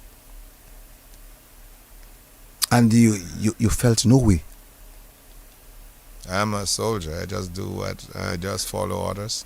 Did you have to jump from planes at that time? No, we had only one combat jump mission, but it got cancelled. General Schwarzkopf and General Powell called late in the night. It would have been that was a mission I was gonna be scared of, to be honest. Just me and an Antiguan guy, friend of mine, Rob, that were black paratroopers in our unit. And we were supposed to jump on the embassy in Kuwait. But there was supposed to be, and we were supposed to set up the chemical tents, the chemical decontamination tents. Saddam Hussein had said he's not going to follow the Geneva Convention, which says that you can't shoot at a soldier in a parachute coming down. He said he's just gonna blow us out the sky anyways. So we thought about that. And that made you scared? Yeah, that, and plus we were jumping with the knowledge that there may be a chemical explosion. So we were gonna just jump and get into our chemical decon suits to set up the decon tents. That was the prime mission, I remember, to set up the decon because we were expecting chemical weapons and a lot of bloodshed. But they cancelled it at night. They thought it would have been too dangerous. So I was really happy. Before you continue, someone says this is such a fascinating Lakou. it feels better than watching American TV. It is part of American TV. So that night, hours prior to Powell saying, "Let's cease," you were scared. Yeah, I mean, we were. Every one of you all. Some of our friends were like, they wanted, because you see, they wanted it because although we have the parachute wings, when you jump in combat, you get a star a gold star in the middle of it. So everybody know you have a combat jump. So we and then you also, when you get, that is really prestigious. Infantry people have get it too. They get theirs, not that, but they get it. So they want it. But I thought it was really scary. And when you put chemical weapons in the mix, it makes it even more scary. But thank God it didn't happen. Someone said that flashpoint of history. Love it. So Paul said none of this. Right. What happened after that? After that, we Saddam, they some were playing, let's just go take him out. But Colin Powell said those famous words. No. He said, Iraq is like a China shop. A China shop. You know where they sell the teacups and stuff. Said if you break it, you own it. It would only show up in the second Gulf War that if you break it, you own it. Even today, it's still screwed up. But not from the first time, from the second time. And I'm not going to criticize presidents and their decisions, but it's kind of screwed up now. So let's your third one. The third one was Iraq. I mean Saudi Arabia with Desert Shield, Desert Storm. And after that, I said, nah, I'm done. Because baseball in the United States, 3 strikes and you're out. And if I took chances with my life 3 times in war, I didn't think I should do it one more time, so I left. And those of them, they called me a lot of names because we were all So you're friends. saying that you did not go to the other war? No, after the third war, I quit. You're a coward then? No. How many Survivor. times you going to take chances with your life? You're a fool if you do. Yeah. That's not a coward. 3 times is enough. In baseball, 3 strikes, you You're miss out. that thing, you out. How And is it- you know what? 2 of my friends who cussed me out for leaving, they went to that next one. They didn't come back. Master Sergeant Kevin Moorhead didn't come back. Sergeant First Class Goodwin, Robert Goodwin, didn't come back. Good friends. 4 was. That was that one was their 3rd. It would have been my 4th. Because they didn't go to Grenada, I was. But they had been to the other 2 with me. We were all young soldiers. We actually some of us got promoted together in Saudi Arabia. One of the pictures you see on the wall at home is those of us getting promoted in Saudi Arabia. 2 of them didn't come back. They got That was shot? after the 4th war. Or the 3rd. How close you ever came to death? Me? Yes. Close, very close. Several times. But it's okay. It's life. I know. You know, if you answer that, I'm going to ask questions. Where was? At Fort Bragg, one night, we were jumping. We had some night jumps, and some of them we call fun jumps. So you just drop the parachute. It's not a combat jump where you have all your equipment. So just fun, because sometimes we want to make sure to get paid your combat, your jump pay. You have to jump so many times a year. And some of the generals just decided, let's have a Friday, we're having fun. And they dropped us in trees, in some pine trees. And I protected myself in the tree from, I don't know where it's going to hit, but I wanted to protect my front. and my spine, so I just went like this and slammed into the pine tree. They got me out of the tree, and when the next morning, Saturday morning, I'm in the barracks and I couldn't feel my legs. I felt the most excruciating pain I had ever felt in my life. So I had to roll myself out the bed and fall on the floor and walk, drag myself, because we were sergeants, so we just one of us to a room if you're an NCO or a sergeant. So, but we share a bathroom. So I stand and they open it. Took me to the hospital. It was my swollen spine. I couldn't feel my legs, but it was swelling in my lower back from hitting when I hit the tree. So, but after all, it got better, and that's when I actually decided, you know what, I'm not jumping anymore. Once you get hurt one time, you start to guard, and that's when you start to get hurt. So I left. I went to Georgia to another base where I wasn't jumping, and got out of the army from there. And what was the second incident of near death? 3 cancer surgeries.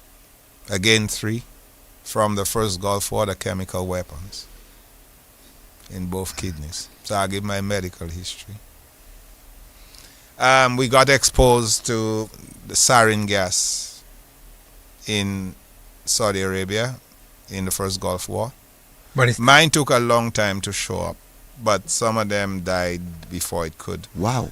And that is why, if you're listening, cancer, none of these diseases are any scary. They're not scary. They don't scare me. The reason they don't scare me is because I get a physical every year. And even before that, before I left the EPA, I was getting it, the Environmental Protection Agency, where I was a scientist. Because I work with deadly bacteria and viruses in the lab, and we're working with human saliva, specimens from humans, you can easily get sick. So they have a physical there too. You get a physical if you work in the lab. And so I had one at the Veterans Affairs and one at EPA. So what I did, instead of having them on my birth month, it doesn't make sense to have 2 physicals in November. You'll get the same results. So I had them do one in the middle of the year, and then the other one would be done at the end of the year on my birthday in November. So as soon as it showed up, all these years, all these physicals, and as soon as it showed up, you could see it. There was a tiny speck. And I knew what it was, and just say, let's take it out. So you find that many people who are in the military, if they are exposed to those chemicals, that it could be dangerous to them. Yeah, a lot of them died. That is why President Biden signed that act, the PACT Act, P-A-C-T, PACT. Before, we had to prove to the government that we got the cancers from there.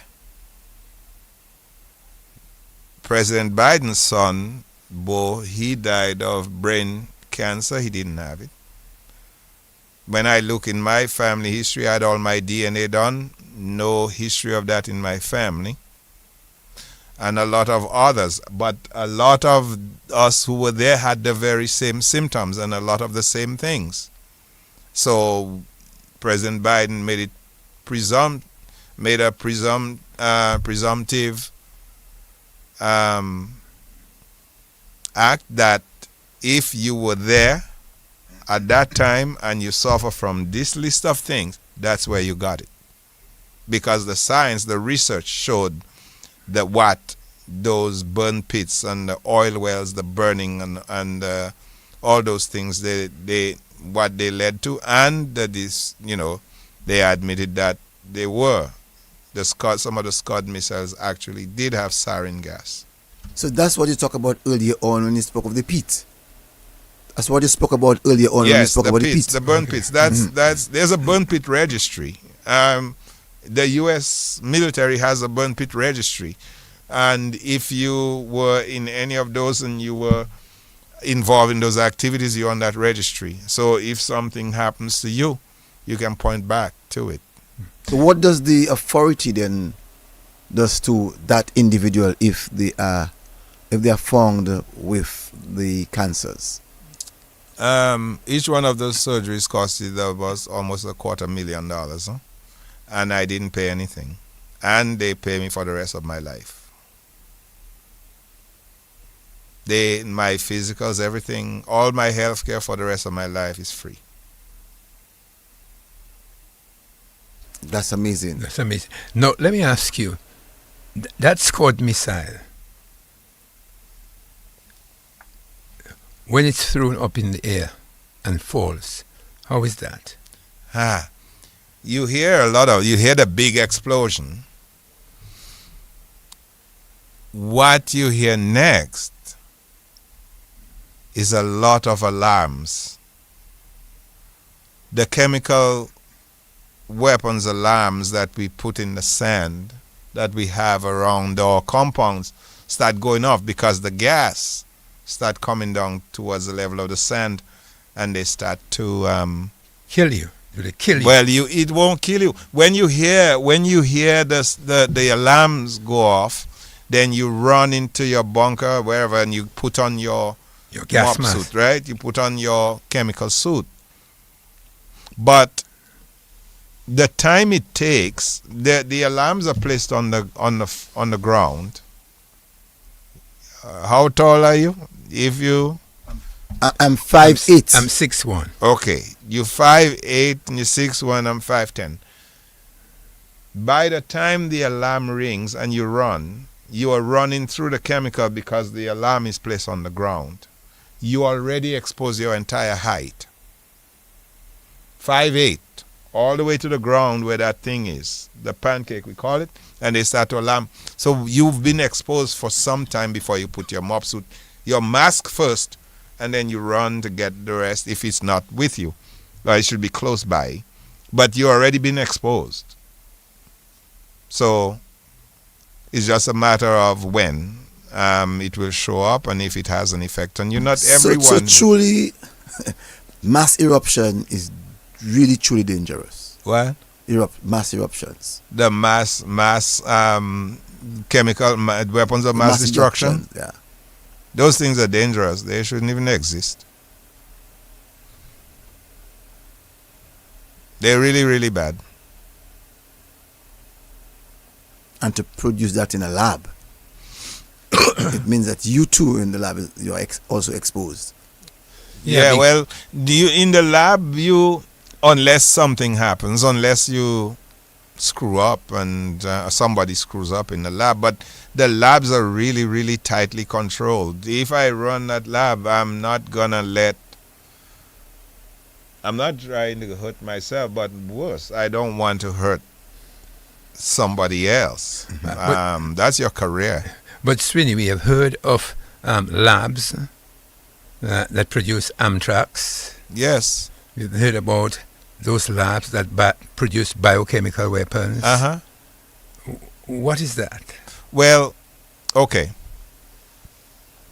So, even if you're doing it for peaceful purposes, right? You want to study those biological and chemical weapons in case they use on you, so that you know how to get around it without it killing you. So you have to study those. You have to study their bacteria, viruses, and the like that people use as chemical weapons. Their toxins that they use. So you want to study them to know what they do and where in the body they have their effect and how to mitigate that effect. So yes, we have to study them. And I heard, especially during COVID, I heard a lot of people talking about, oh, they're doing gain of function research. Man, we do that all the time. That is nothing new. You just learned that thing because we have to know what that thing is doing and how it will infect us, where in our body it's infecting, and what steps we have to make to block it from killing us. We have to study it. So we look at the virulence genes, the genes that make it kill you, and see how we can modify that gene so that it doesn't kill us. But even in some of those cases, the things that when we study those things, we find that they have properties that are beneficial to us, and we harvest them for those things too. So we're not just looking for the bad, we're also looking at how they can help us. A good segue into your medical career. Tell us how you began, or you made the decision to journey through a new medical area. So, nursing, like I said, I enjoyed nursing until medicine became for profit. I just couldn't see me not taking care of a person from Delices because they don't have money. So I left that. And since I learned that you could have a bigger impact, a medical doctor can only, unless they do research, their impact is localized. If you are Dominican, if you're a doctor in Dominica, you are a doctor in Dominica. That's what you are, a doctor in Dominica. Your impact is in Dominica unless you're publishing things globally.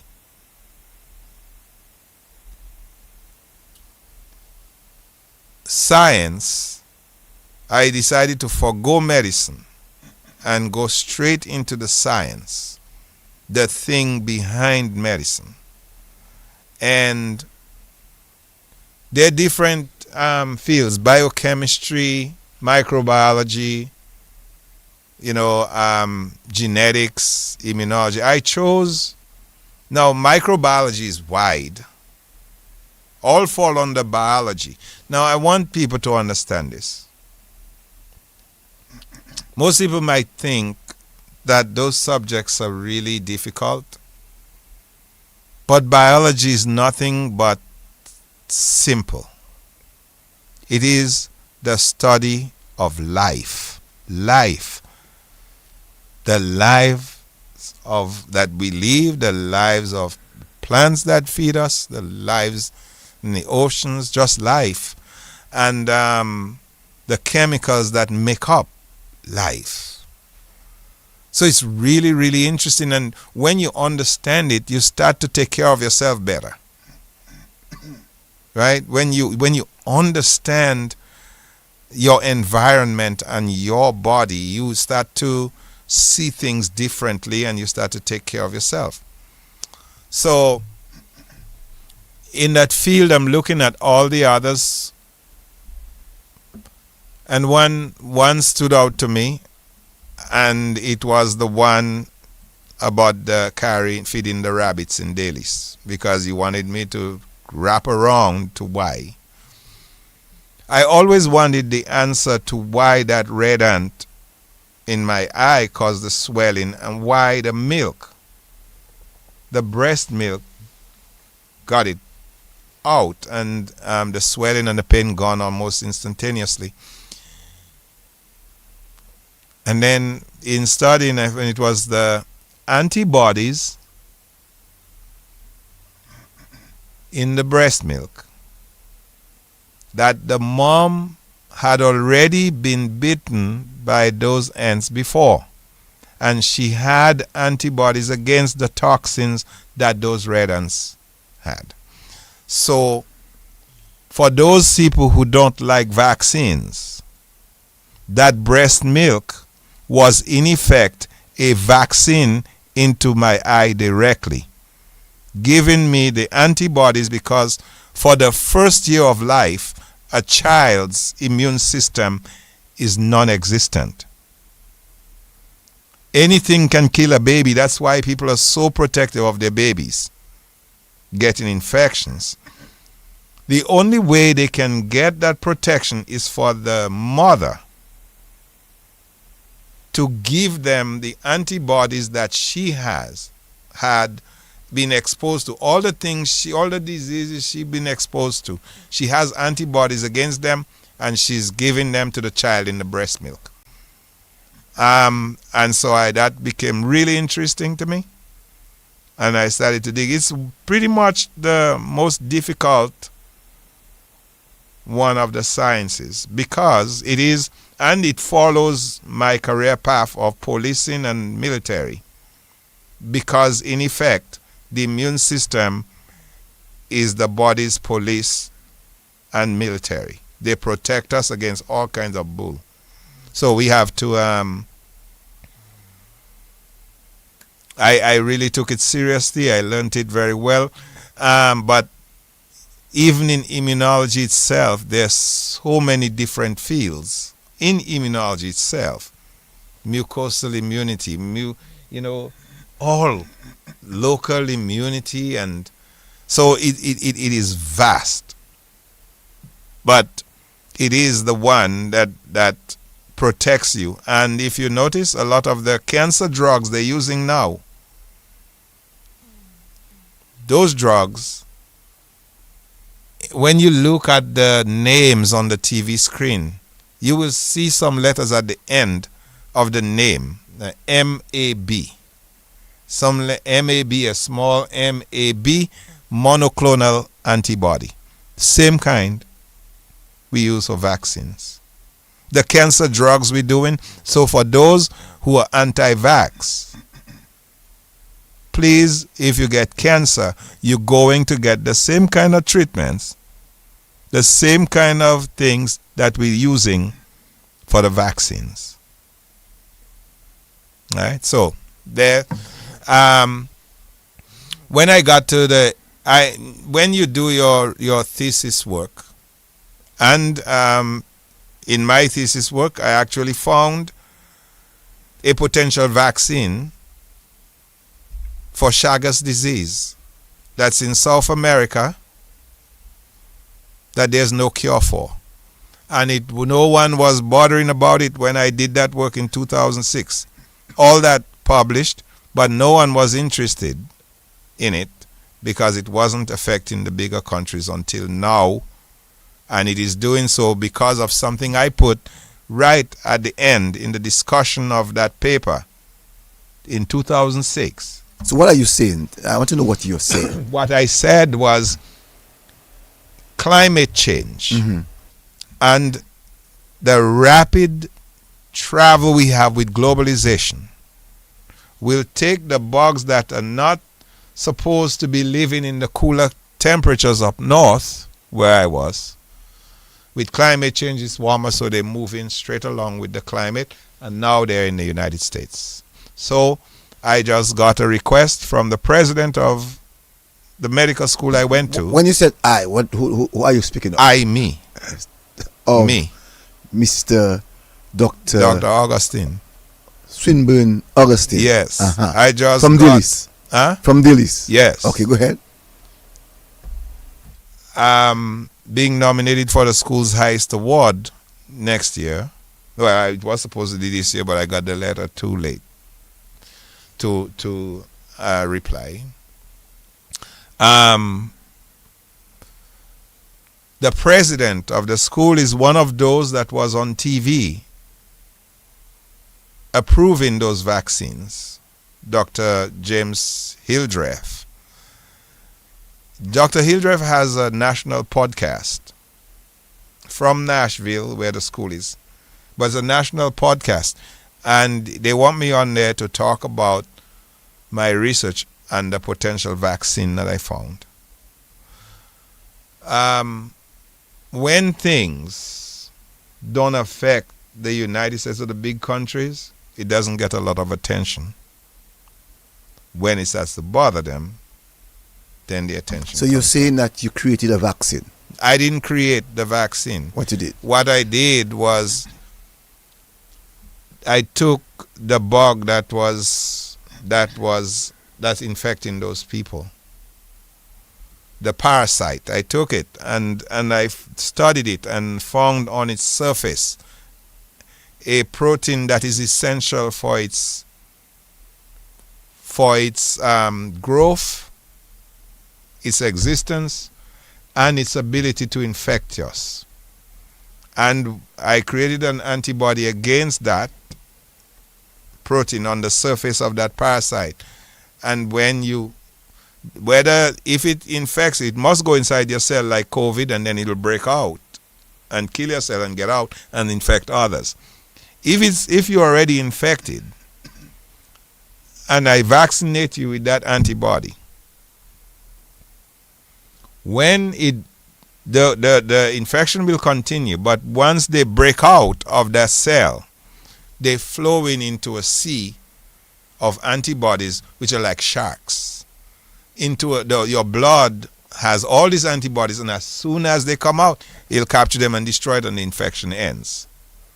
If you're not infected, if you haven't been infected, and they vaccinate you, like COVID, and people will say all kind of stuff. Now I'm talking about stuff I know very, very well. So unless you know it very, very well, be careful how you question those. If you're not infected and I give you the shot of that thing, when we do make it, to make the vaccine and do it in batches, just like we do insulin for diabetes. When you get that shot, it prepares the body, because I'm giving it pieces of that bug, so as soon as it sees that bug, that parasite, it is going to capture it, the antibodies will capture and destroy it, and you may not even know you got infected. So that's what I'll be talking about that on his podcast. I also didn't want to go where most immunologists go, because if you follow a crowd, it's hard to stand out in a crowd. Just imagine those carnival crowds downtown and one person trying to show out, to be the star in that big crowd down on the bayfront. So instead of going where immunologists go, to industry where we make vaccines and hospitals, excuse me, I changed and I went to somewhere they didn't expect. I went to the United States Environmental Protection Agency.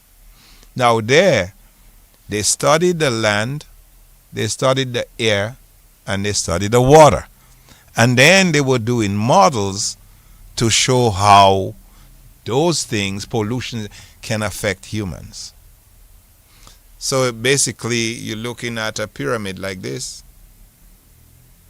and I had to flip it, the paradigm, because immunology, by taking your saliva or your blood or your sweat, I can tell a whole lot about what's going on inside of you, inside each individual cell. We think of our bodies as this whole big billions of cells thing, but we're just looking at what's going on inside the cell, and if we can control that, then it will spread to the rest. So at the EPA, I told them, okay, you all take those water samples, go to the beach, get those things, and then you can give me the saliva, because it's non-invasive. I was developing something rapid, cost-effective, non-invasive, no needles. So that I started to develop this, and now it's something that's all over the world. They are using it because non-invasive and rapid is the way to go. But even more accurate, and with artificial intelligence, it's making it even more simple. We'll come to that in a while, about the artificial intelligence and medicine. I want to find out, in reference to an individual who comes from the United States, have to drink our pipe-borne water, get affected by drinking that water with some and getting some bugs? I wouldn't drink the water directly from the pipe. Okay, talk And to us. as a matter of fact, being an immunologist, I had to be well aware that I'm living a first world country where everything is antiseptic, it's almost aseptic, it's almost sterile in the United States compared to here. So little by little, I've been introducing myself to the Dominica street foods, the culture, but the water, no, I won't drink the water at all. Even if we have the purest of water? Pure? Uh-huh. What do you mean pure? From the stream? That's not pure. Even we went into this is the EPA, so we did a lot of research in water. We went all the way down into water that started wells underground, right? And studied those waters and found noroviruses and viruses all in them. That's water no human touch, right? But you would have drunk the Sus water from Delices. That was so. Wouldn't I your was body- protected wouldn't your then. body been protected? Yes, I was immune protected then because you didn't drink all at one time. You were drinking over time, so your body, what we call immune. You have a band, and I was able to actually prove what I'm telling you is something I had a lot of problems with at EPA with those people who couldn't understand it. In a study we did in Puerto Rico, they were looking for diarrhea on people at Boca Raton Beach. They spent millions of dollars and they were looking for people who have diarrhea. They took water samples in the ocean. They didn't find anything, not much. Then they didn't find many people complain of diarrhea. But I knew well, and I told them, look, you're not from there. I am from that area. We go swimming. Every time we swim, it's like you getting a booster shot, if you understand me. Every time you go, you're exposed to the thing. So your immune, when I measure your immune levels for things in the antibody levels, I will see that, say for noroviruses, the one that shuts down cruise ships, I will see a big band, a high. You won't have the symptoms, but the antibody levels will be high, which means that you have an ongoing infection that is asymptomatic. Hold on, let's hold that thought, please. Just remember where we left off from. We have a caller on the line. I wasn't taking any calls tonight, but I just feel that person wants to speak to you. Let's good evening to you, caller. Yeah, good. Yeah, it's me again. Sweeney, I have a question for you. So you're saying this water we're drinking in them bottles in New York City there is better than that water in Dominica? Because we have some water there, brother, in some plastic there. I've never seen plastic like this, so inferior and so thin. So I would like to know if the water that's in them bottles, them so-called spring waters, they have around in New York City, if that's a better water than Dominica. Just a question. Thanks, bro. Thank you. Yes, that was my cousin It's again. important. That's It's Sunny important I again. took that call. Yeah. That's Sunny again. Yes. Yes. So here's the thing. The water in the United States, although the EPA is responsible for water, air, and land, once it gets in a bottle, the EPA is no longer responsible. Now it's the Food and Drug Administration, the FDA, that's responsible for it once it gets in the bottle. But before it gets in the bottle, they're supposed to tell you how that water was treated. Most of the bottle will tell you, it will say reverse osmosis or filtered carbon filtration. All those it will tell you, but most of those bottles, and I promise you, once the water leaves the wastewater treatment plant in the United States, you can drink from any pipe. And I would, but not here. I won't, because I am not certain how we treat. I mean, we don't have a water treatment plant. Like, just getting water from the source, no, it's not pure. It's filtered somewhat by the earth. but there's still a lot of debris in there and harmful stuff. One of the things I'm concerned about in Dominica, one bug in particular I know, is Helicobacter pylori, H. pylori, because I know 3 people in my family here that came up and had to go to the hospital for this. Okay, so even if the water looks clean, I would still filter it. If the water is not filtered, I'm not drinking it. Sorry.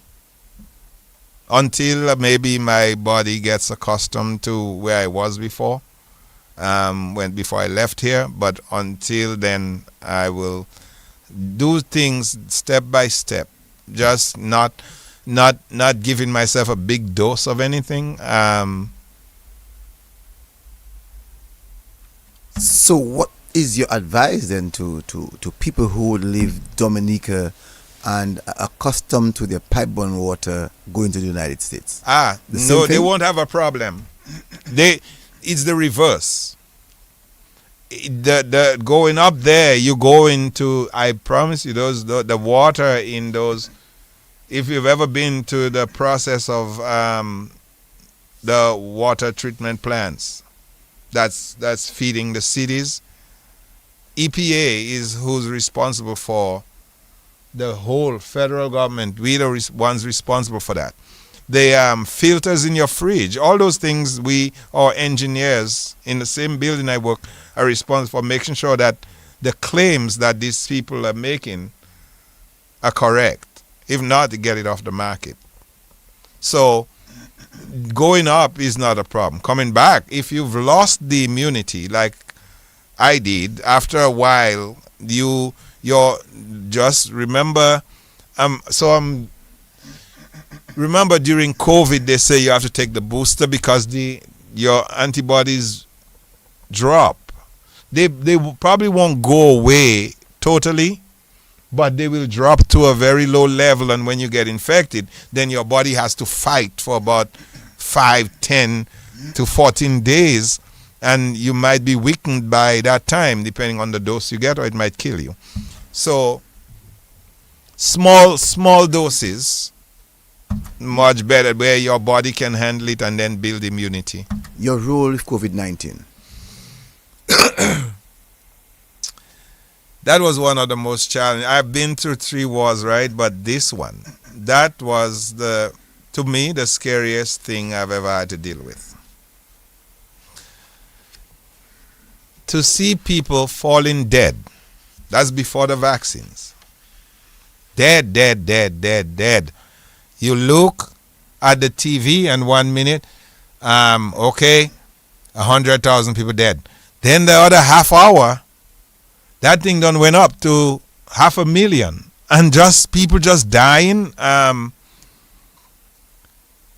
our lab work, the country was shut down. All our lab work ended, and our focus now became just one thing: COVID. So all our work, and that's when people say that, oh, I don't trust this thing and I don't trust that. You don't understand the hours and the sleepless nights and the fear we felt.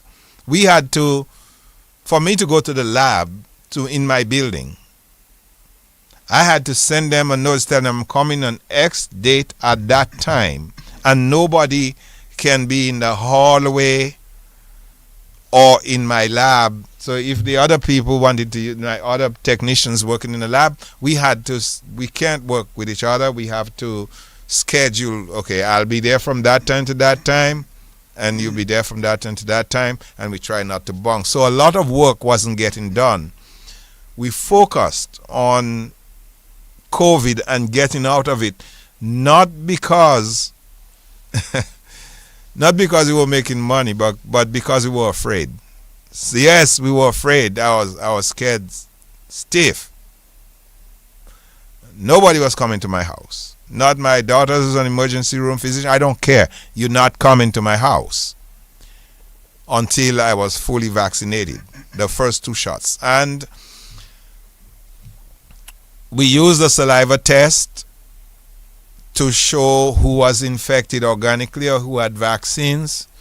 But most importantly, when FEMA was deploying and we were going around vaccinating people, I'm on the surge capacity force of the federal government, the rapid response team that went with FEMA, and I went to Arizona, Washington State to help them craft their messages. And also I was, as a former nurse, I was qualified to draw up the vaccines. So only myself and a friend of mine, he's a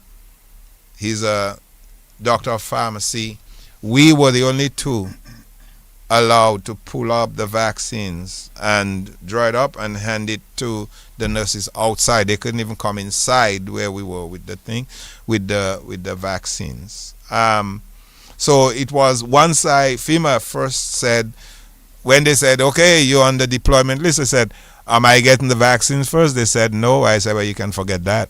I'm not going unless I'm vaccinated. And then once I got my 2 shots, then I deployed.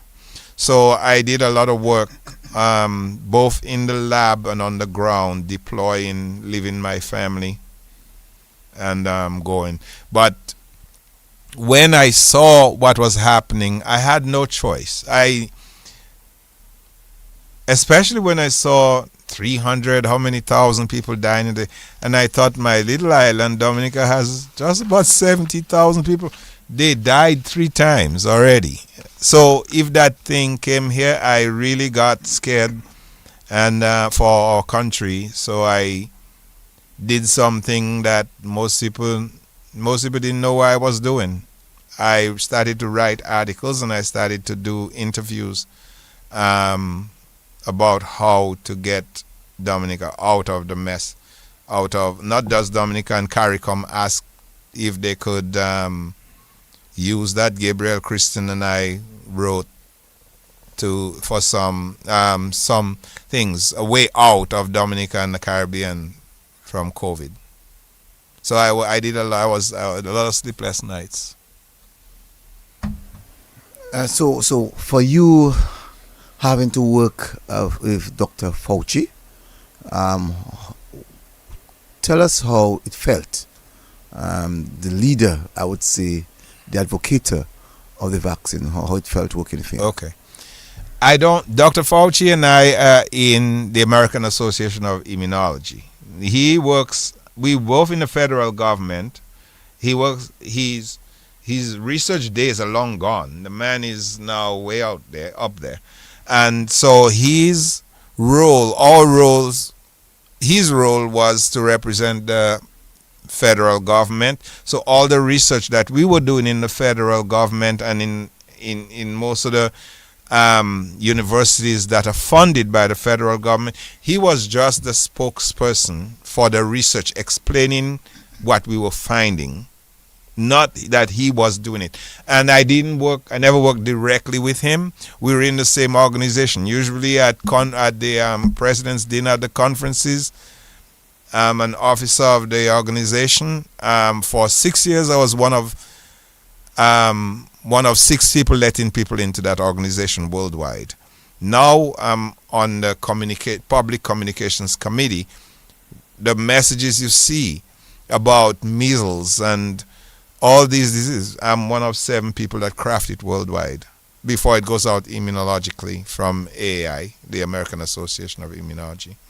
So that Dr. Fauci, a lot of people give him a lot of grief about COVID, but they don't know him. That's not what we know him for. Dr. Fauci is one of the pioneers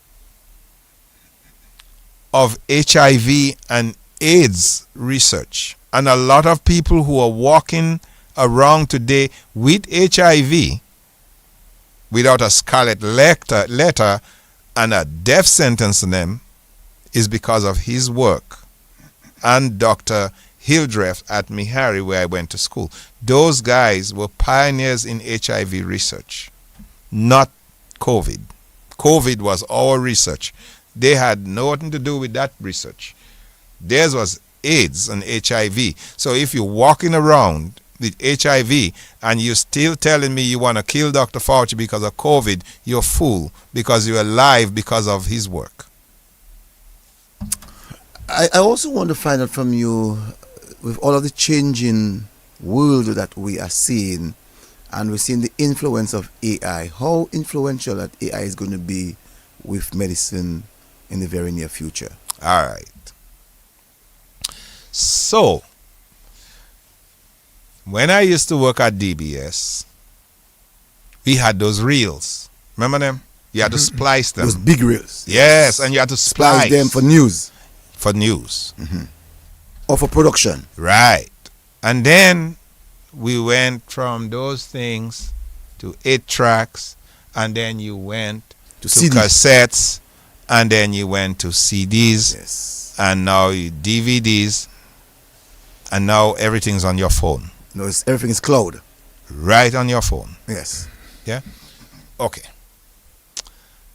People are always afraid, and everything is difficult when it's brand new and you've never done it. The way I see artificial intelligence is this. See the Roseau Library over there? Right next to us? Yeah, you could put 1 billion books in there and then send me in there to do research. And you have to pay me a lot of money and give me a lot of time, because you ain't gonna get that answer no time soon while I'm reading all these books over there. But with artificial intelligence, you give it the proper prompt, and within seconds it will put you close, if not the right, and say put you very close to it. So you can manipulate. You have to review. You can't just take the thing it gives you and just go post it and do whatever.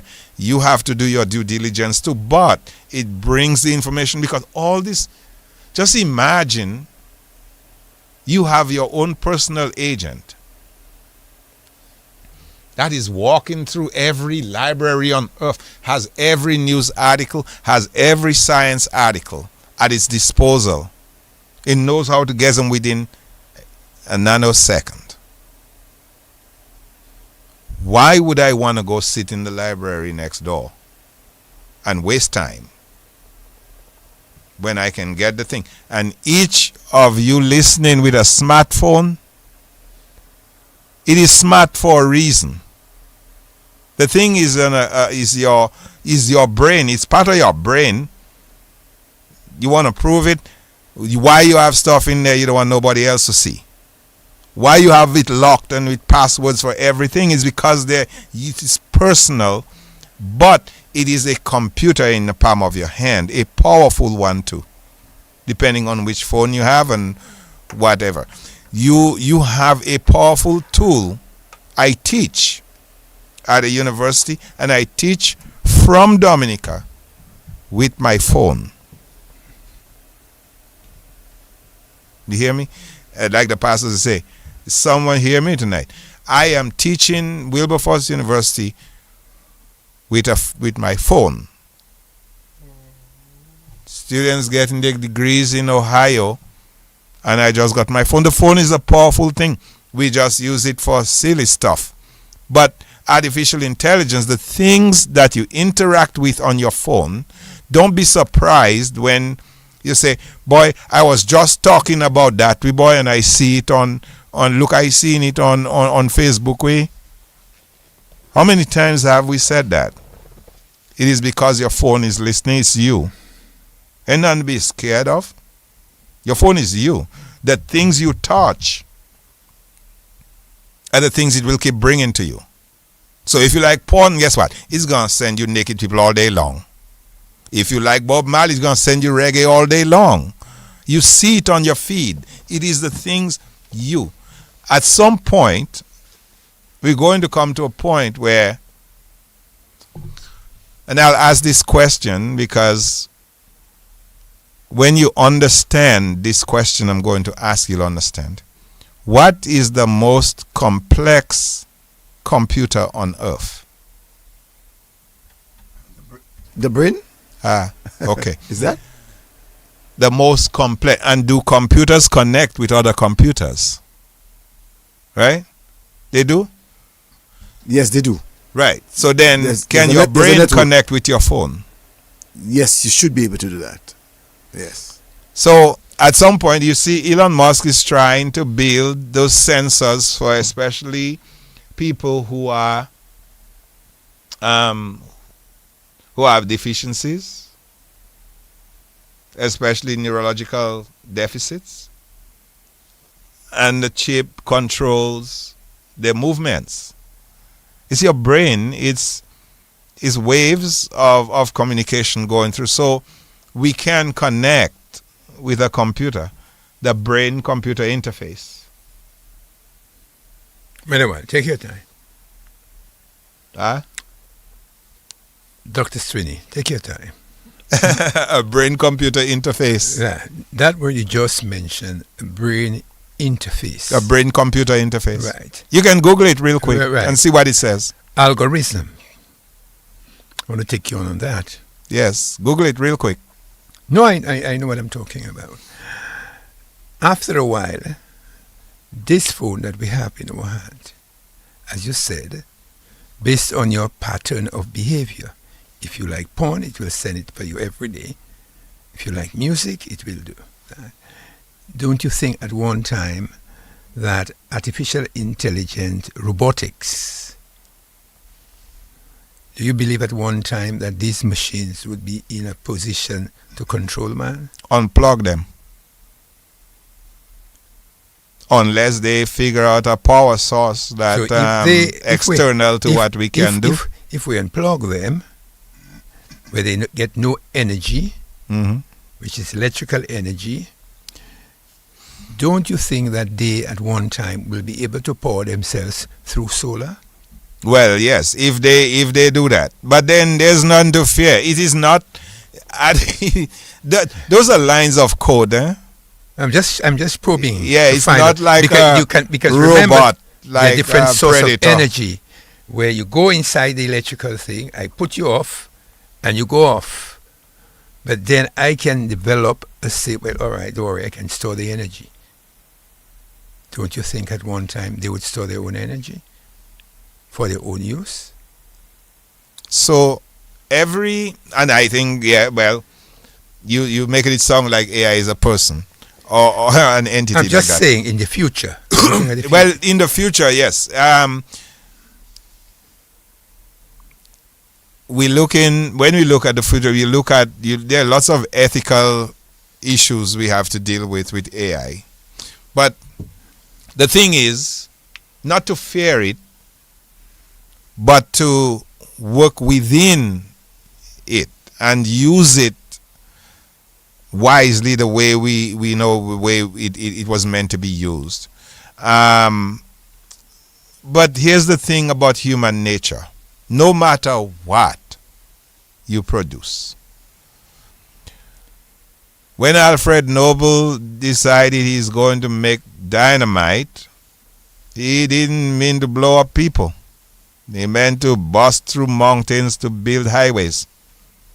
But somebody decided, you know what? Yeah, that thing there, we can blow folks up with it.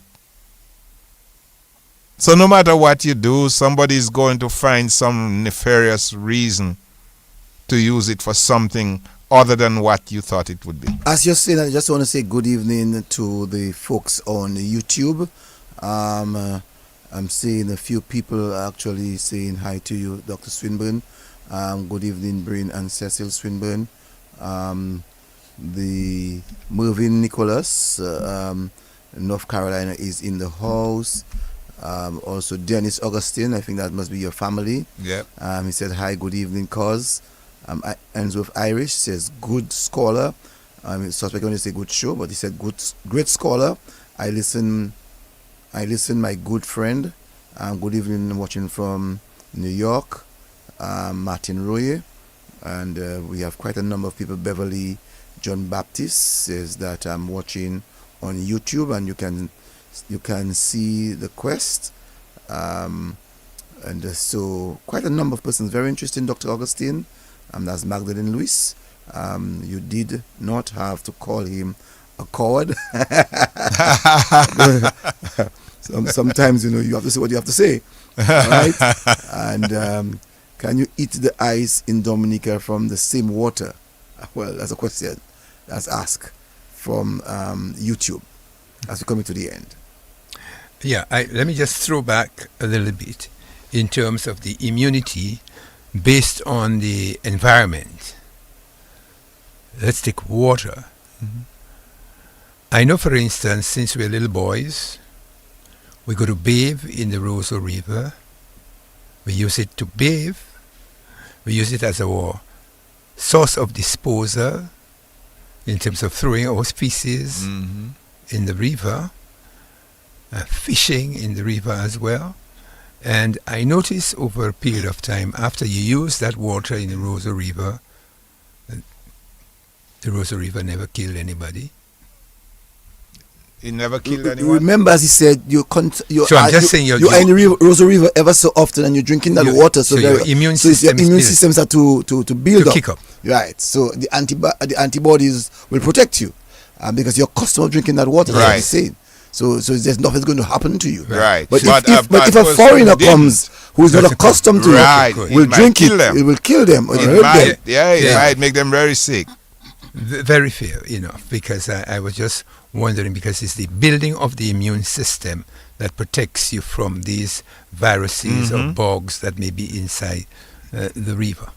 Because, of course, water carries viruses. Right. Yeah. So we come to the end. Yeah. Dr. Swinburne Augustine, you're back home on retirement. Is that so? Yes. You return back to Dominica full time. Yes. How did you make that decision, and why? First, I left Dominica with one song 40 years ago. Kasav, Mwen ale. Mwen ale, mwen sav yon jou, mwen ke viwe. An pa lot bo, mwen teke le mo. Good. So that's the song I left with, that I knew I would come home, I would come back. I wanted to go study and come back, but when you're on a quest for something, especially something as high as a PhD, the journey that you take is never, your plans are usually a straight line. But then now when you look back, you draw it through wars, literally, and through all kinds of stuff to get there. So it usually takes family, you build families, you build stuff. The plan is never to stay that long. But in certain countries, and especially in the United States, you're going to have to work. They're going to start you way down there. And you have to work your way all the way up to the top of that mountain. Once I got there, I saw, and one of my uncles said, you know what? You can run after money, you can do all that. But he said, make sure that you're young enough to go back and enjoy some of your life before you check out. Good. My question to you. You're lecturing online, what we call a virtual university, right? What about your dues? I know you have paid it in Dominica through your work here at DBS, in the force, at the bank, but now you're in the medical profession as a nurse, doctor, and your field is PhD yes. In entomology. Am I right? Immunology. Right. What are you going to do in terms of the state college, in terms of the hospital? Are you avoiding it? Are you don't laugh. Are you going to transfer some of that knowledge to us? I actually came back to give all of it to Dominica.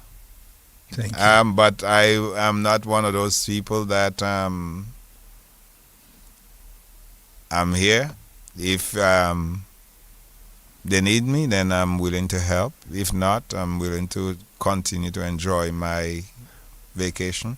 The state college, I have some ideas, but I guess I'll bring them to the people who can effect change if they need it.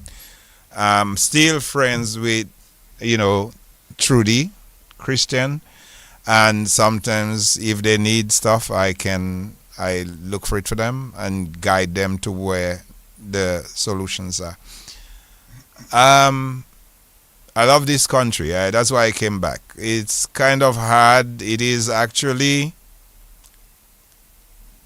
very, very challenging coming back home. It's a huge challenge, but I face challenges the same way. I don't look at them as good or bad. They're all experiences and they're all opportunities to learn. So here, if whatever that I can do to help, I will. I'm blessed to have been given that opportunity, and I hope I get the chance to use it back home. I've given, like Moses, 40 years in the wilderness. So I'm here. That's all I can say. Well, I'm here, and if seeing that we are both, you just mentioned the religious aspects of it. Moses stayed in the wilderness for 40 years, and he never entered the promised land. Joshua did. Right. But anyway, he set into motion the things that enable Joshua to enter the promised land. And you can be classified in Lakou as 40 years in the wilderness. You have returned. And therefore your role, and that's my opinion, should be to be able to find the Joshuas to enable them to get further, so that when you leave, your legacy will be foretold. So I have a huge network. Anybody that follow me on LinkedIn can see, or Facebook, but of professionals. But here's the thing that I never want to happen. I never want people to think that Dominica owes me anything and that I went and did this and I'm better than other people and that I should be doing this. That is the wrong way. I'm more a servant leader. I'm just fine enjoying retirement, just as I would be sharing the knowledge that I have. It's all knowledge in the head. My value is not in a bank account. You go in a bank account and you probably won't find much there. But my value, like somebody told me, don't run after money. Make yourself valuable and money will run after you. I think my whole thing is just contentment, though. That if I'm content with what I have, if I have $5 and I'm content with it, I don't care what your $1 million doing. I'm happy with my $5, so you can do what you want. I'm happy with my $5. At every stage, I've learned to be content. So I'm content in retirement. If the country needs me, I'm at its service. I've always been. But I'm not ever going to let myself or my ego say I'm better than any Dominican. I always tell, Cecil will tell you, I always tell people, treat me the way you treat a Delices person. Not because of title or anything. And I want everybody to treat every Dominican with that kind of respect. I don't have to go get a degree for you to respect. Respect is not about that. Respect is organic. And every Dominican deserves good service. They deserve respect. I don't care if they're sitting by the rum shop in Delices. They planting their food all day. They're in the hot sun doing their stuff. They deserve respect.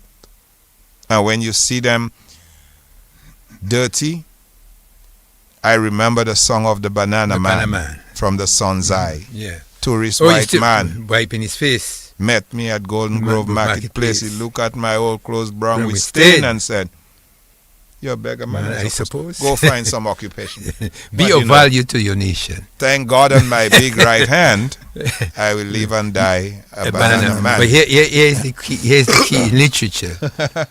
Be of value to your nation.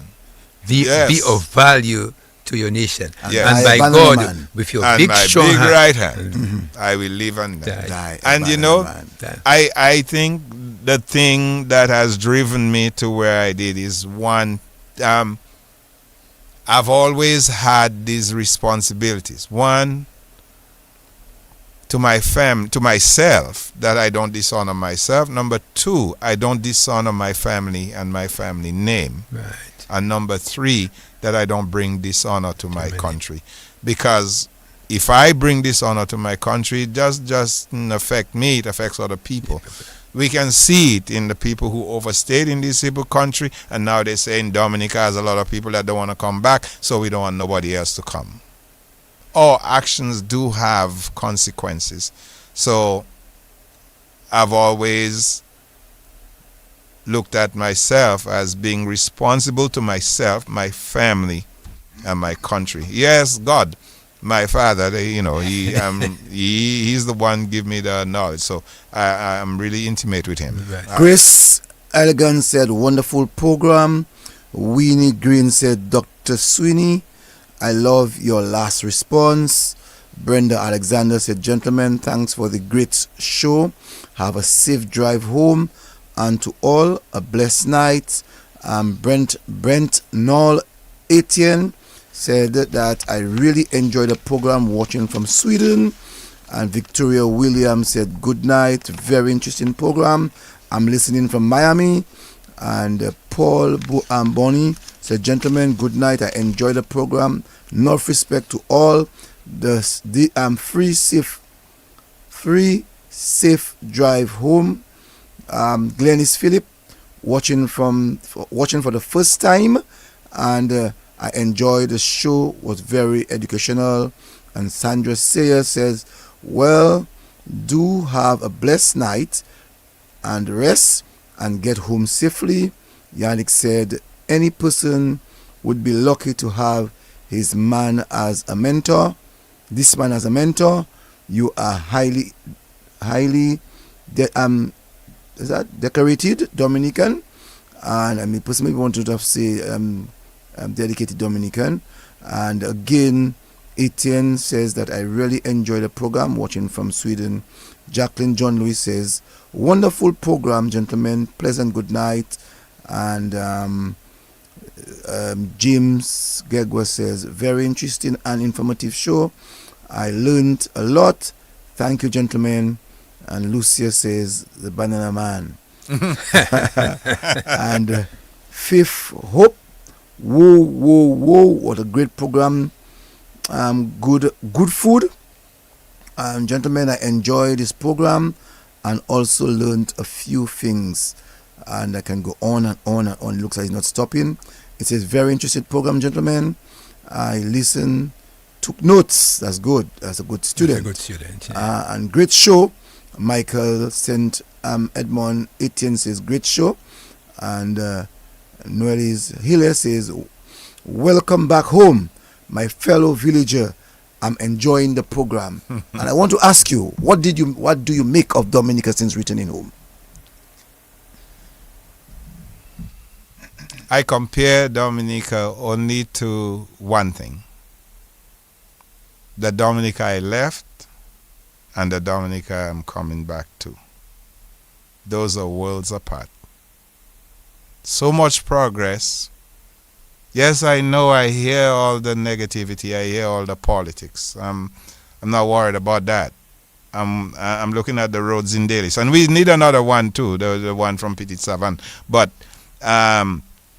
the development in Delices, the kinds of houses I'm seeing around the country,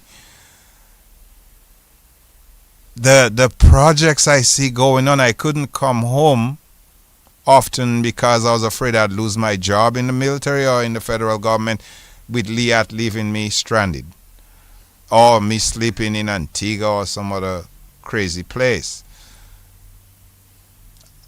Once travel became almost direct, that I could leave Cincinnati, Ohio at 6 o'clock in the morning and be in Dominica at 1:45 in the afternoon, that was a no-brainer. from the time that happened. I've came every time since then. The last 3 times, and every time I found it harder to return. So after the last one, last carnival, I made up my mind. I'm going up there and selling everything, and I'm coming back home. I don't care. My family is here, my sustenance, my roots are here. I think that's the best decision I could have made, was to come home. I just want to say next week we are going to have another bump of a program, a real bump of a program, the cost of development in the Lakou. That is to talk about looking back. We're talking about economic development, looking back at limes, looking back at grapefruit, citrus, grapefruits, looking back at bananas, vanilla, looking at vanilla. This are all in the yard, and coming to this present day, talking about the CBI, and talking about all other sorts of avenues that we took towards creating a development for Dominica. We're going to look about that in the yard. That's growth. And next week you just can't miss that. I'm not going to tell you who are going to be the people who are going to be with me. Okay. But next week is going to be a bump of a program talking about the cost of development. So I want to get the final words. Let me give him my final. Yes. I read this program. It was extremely good. Dr. Sweeney, I must say that you lived up to expectation. Your knowledge on the scientific aspect of which you call biology, the study of life, a very interesting one. It shows us that the environment is very important. We need to look after our environment. Before you go quickly, I just want to say thank you, Bolo. Bolo from Vika said, great program, my brother. I'm watching. I enjoyed it. And he said, Bolo said thank you. And you know, the question now on everybody's mind is sustainable development. How do we use the environment for national development? You know, there are many issues about the environment. So the environment is a very critical aspect to development as well.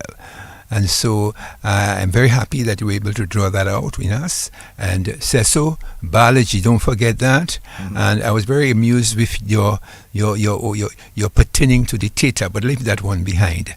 That we will discuss in private.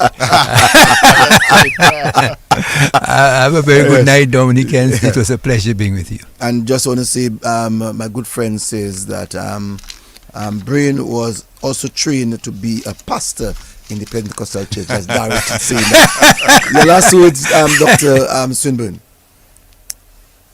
Cecil, thank you. Hartly, thank you for having me tonight. Delices, I love you all. My family, my good friends up there, and Dominica. Now, I'm a professor at Wilberforce University, and I had retired from the federal government, and I took that job under 2 conditions. One, that I could teach from Dominica. But secondly, and most importantly, that if I can teach students in Ohio from Delices or wherever beach I am on, or river, then the reverse should be true. That a Dominican student, a Delices student, should be able to sit at their house in Delices and get a bachelor's degree or a master's degree from a school in the United States. That, to me, is very important, because if we had that, I wouldn't have left my country. Okay. Number 2, I'm the chief science officer at an AI, an artificial intelligence health metrics company that is developing devices that are rapid, non-invasive, and medical, that they can use your saliva, your breath, or your sweat to predict diseases before they happen. Understand me clearly. We're building devices that will catch you before you get sick. So you don't have any excuse to call the Dominica-China Friendship Hospital a death trap because you're not taking care of yourself. So your devices like your watch, your glasses, your bracelet, your rings, your phone are collecting massive amounts of data about you, every single step you take, every word you say. Those things can be harnessed to tell about your health, the air quality where you're standing. So for that job, I've discussed with the CEO and the other officers of the organization.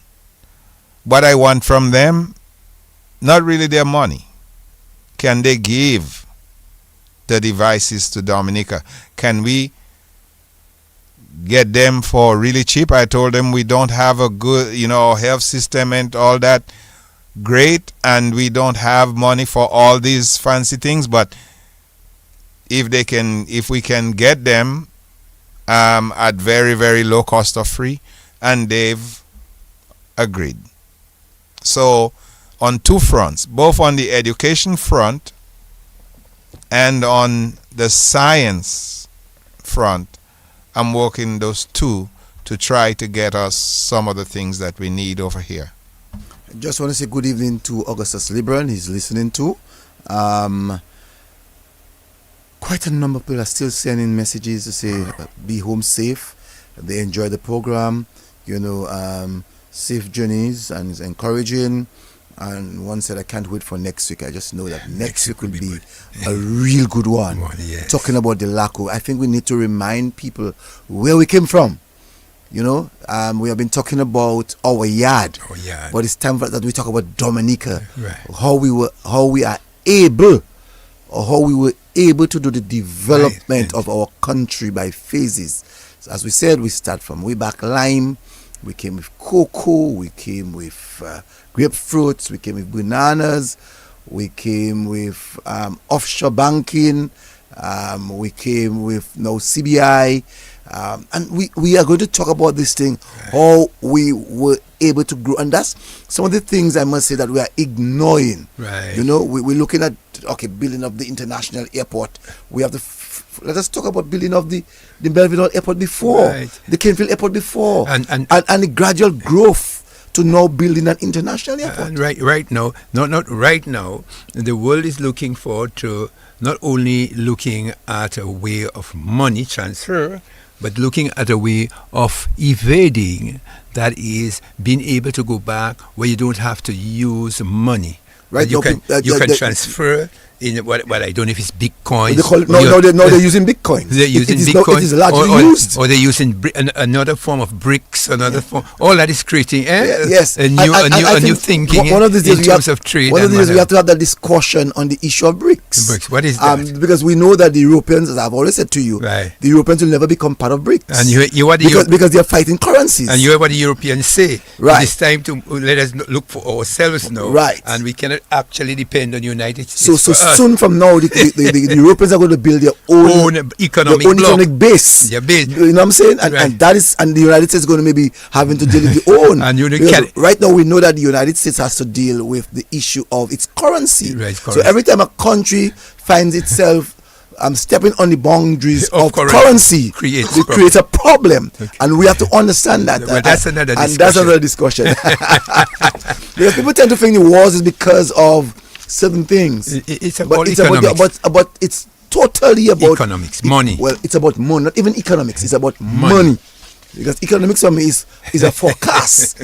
Money is about spending. You know what I'm saying? So once you can trespass, and that's why I said to you before that there's no way that the United States, especially under Donald Trump, that they will ever speak about the BRICS. There's no way. And now the Europeans are saying, especially as we're talking about Greenland now, there's no way that the Europeans now are going to Just give up Greenland? be thinking about keeping the US dollar stronger than the European dollar. So now and Canada is talking about itself. And now Canada is now isolating itself. The one that they shove the cake. So I just, before you go, don't just take out the mic. I already tell you, you cannot just get up and go. So we have to be very cognizant of what the world is. We have not had a chance to even speak of the whole issue of Venezuela. Yes. I've always said to people that, and I said it before here, we heard the Prime Minister's mention of it, that the United States and Venezuela have to deal with their own business. Yes. We are friends of Venezuela, we are friends of the United States, but we do not know what's cooking in their pots. Well, we have to look after our own interests. We have to look at our own interests. You always look after your own interests. And I think that will help us in our development. So next week, cost of development in the yard. That's going to be a massive program. Right. So I just want to tell you to tell someone else. We have gone beyond like 25 minutes. And let us use the word. Susan tell Sue, and Sue tell Jane, and Tom tell Brown. On Saturday, we will both be at the Calypso semi-finals. We cannot choose 9. We have 20 great calypsonians. And I'm warning you. You remember a couple of years ago, fellas took you to task for writing your predictions and your score sheet. I hope this time. No, I never write. No. I hope. I never do predictions. I never do.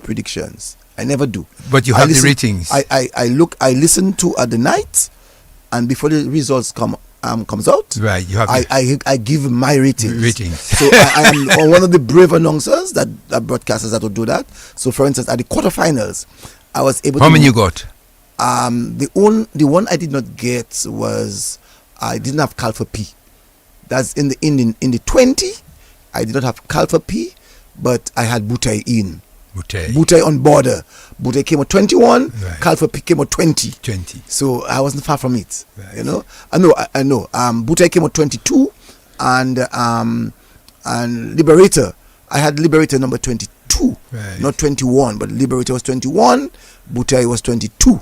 And I didn't have Calfa P. Calfa P was maybe down number 23. Right. So I had all of the others.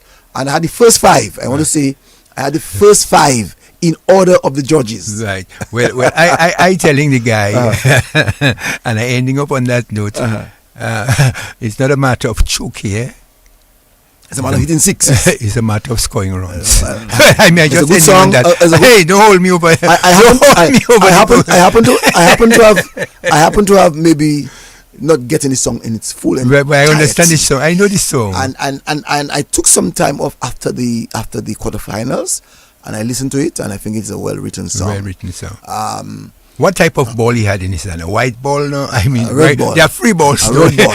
There's a red ball. No, he had a red ball. He had a pink ball. He didn't have a pink ball. No, he had a red ball. He had a red ball. Yeah. I also took some time to listen to the web song. Yes. That was the one that was taking me some time to digest. Mm-hmm. I took some time to listen to it, and I just want to see the act on Saturday night. What about your friend Caressa? As I said, he has to do some work on it. He has to do some work. Hey, Caressa, let me warn you, you got to come good, eh? Yes. That 25,000 fellas watching you. So take it easy. Well, take it easy, my brother. We'll be listening. You need to develop. 9 will be going to the finals. 9 will be going. Joy have a big song. A very big song. The very first song of hers. Okay. That I heard. The biggest. I heard it. It's really.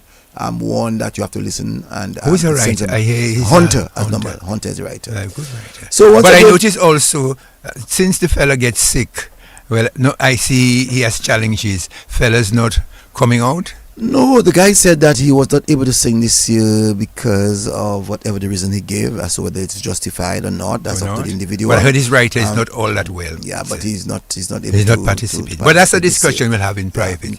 Anyway, good night, Cecil. All right, don't move away from the camera. Remember, you're on television. I already warned you. You are on television. Okay, I'll wait. So you cannot just get up from the television. I have to get used to show business.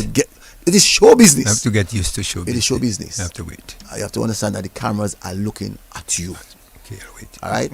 So when you give me the thumbs up, I'll put down my gear. So we just want to say thank you to the very committed listeners and viewers now, because we are on television, channel 50. Those of you all who are on 51 on Digicel can listen to us on Digicel. And also, too, you can listen to us on Flow, Dominica. We will get someday with Flow on television. We're sure we're working on to that.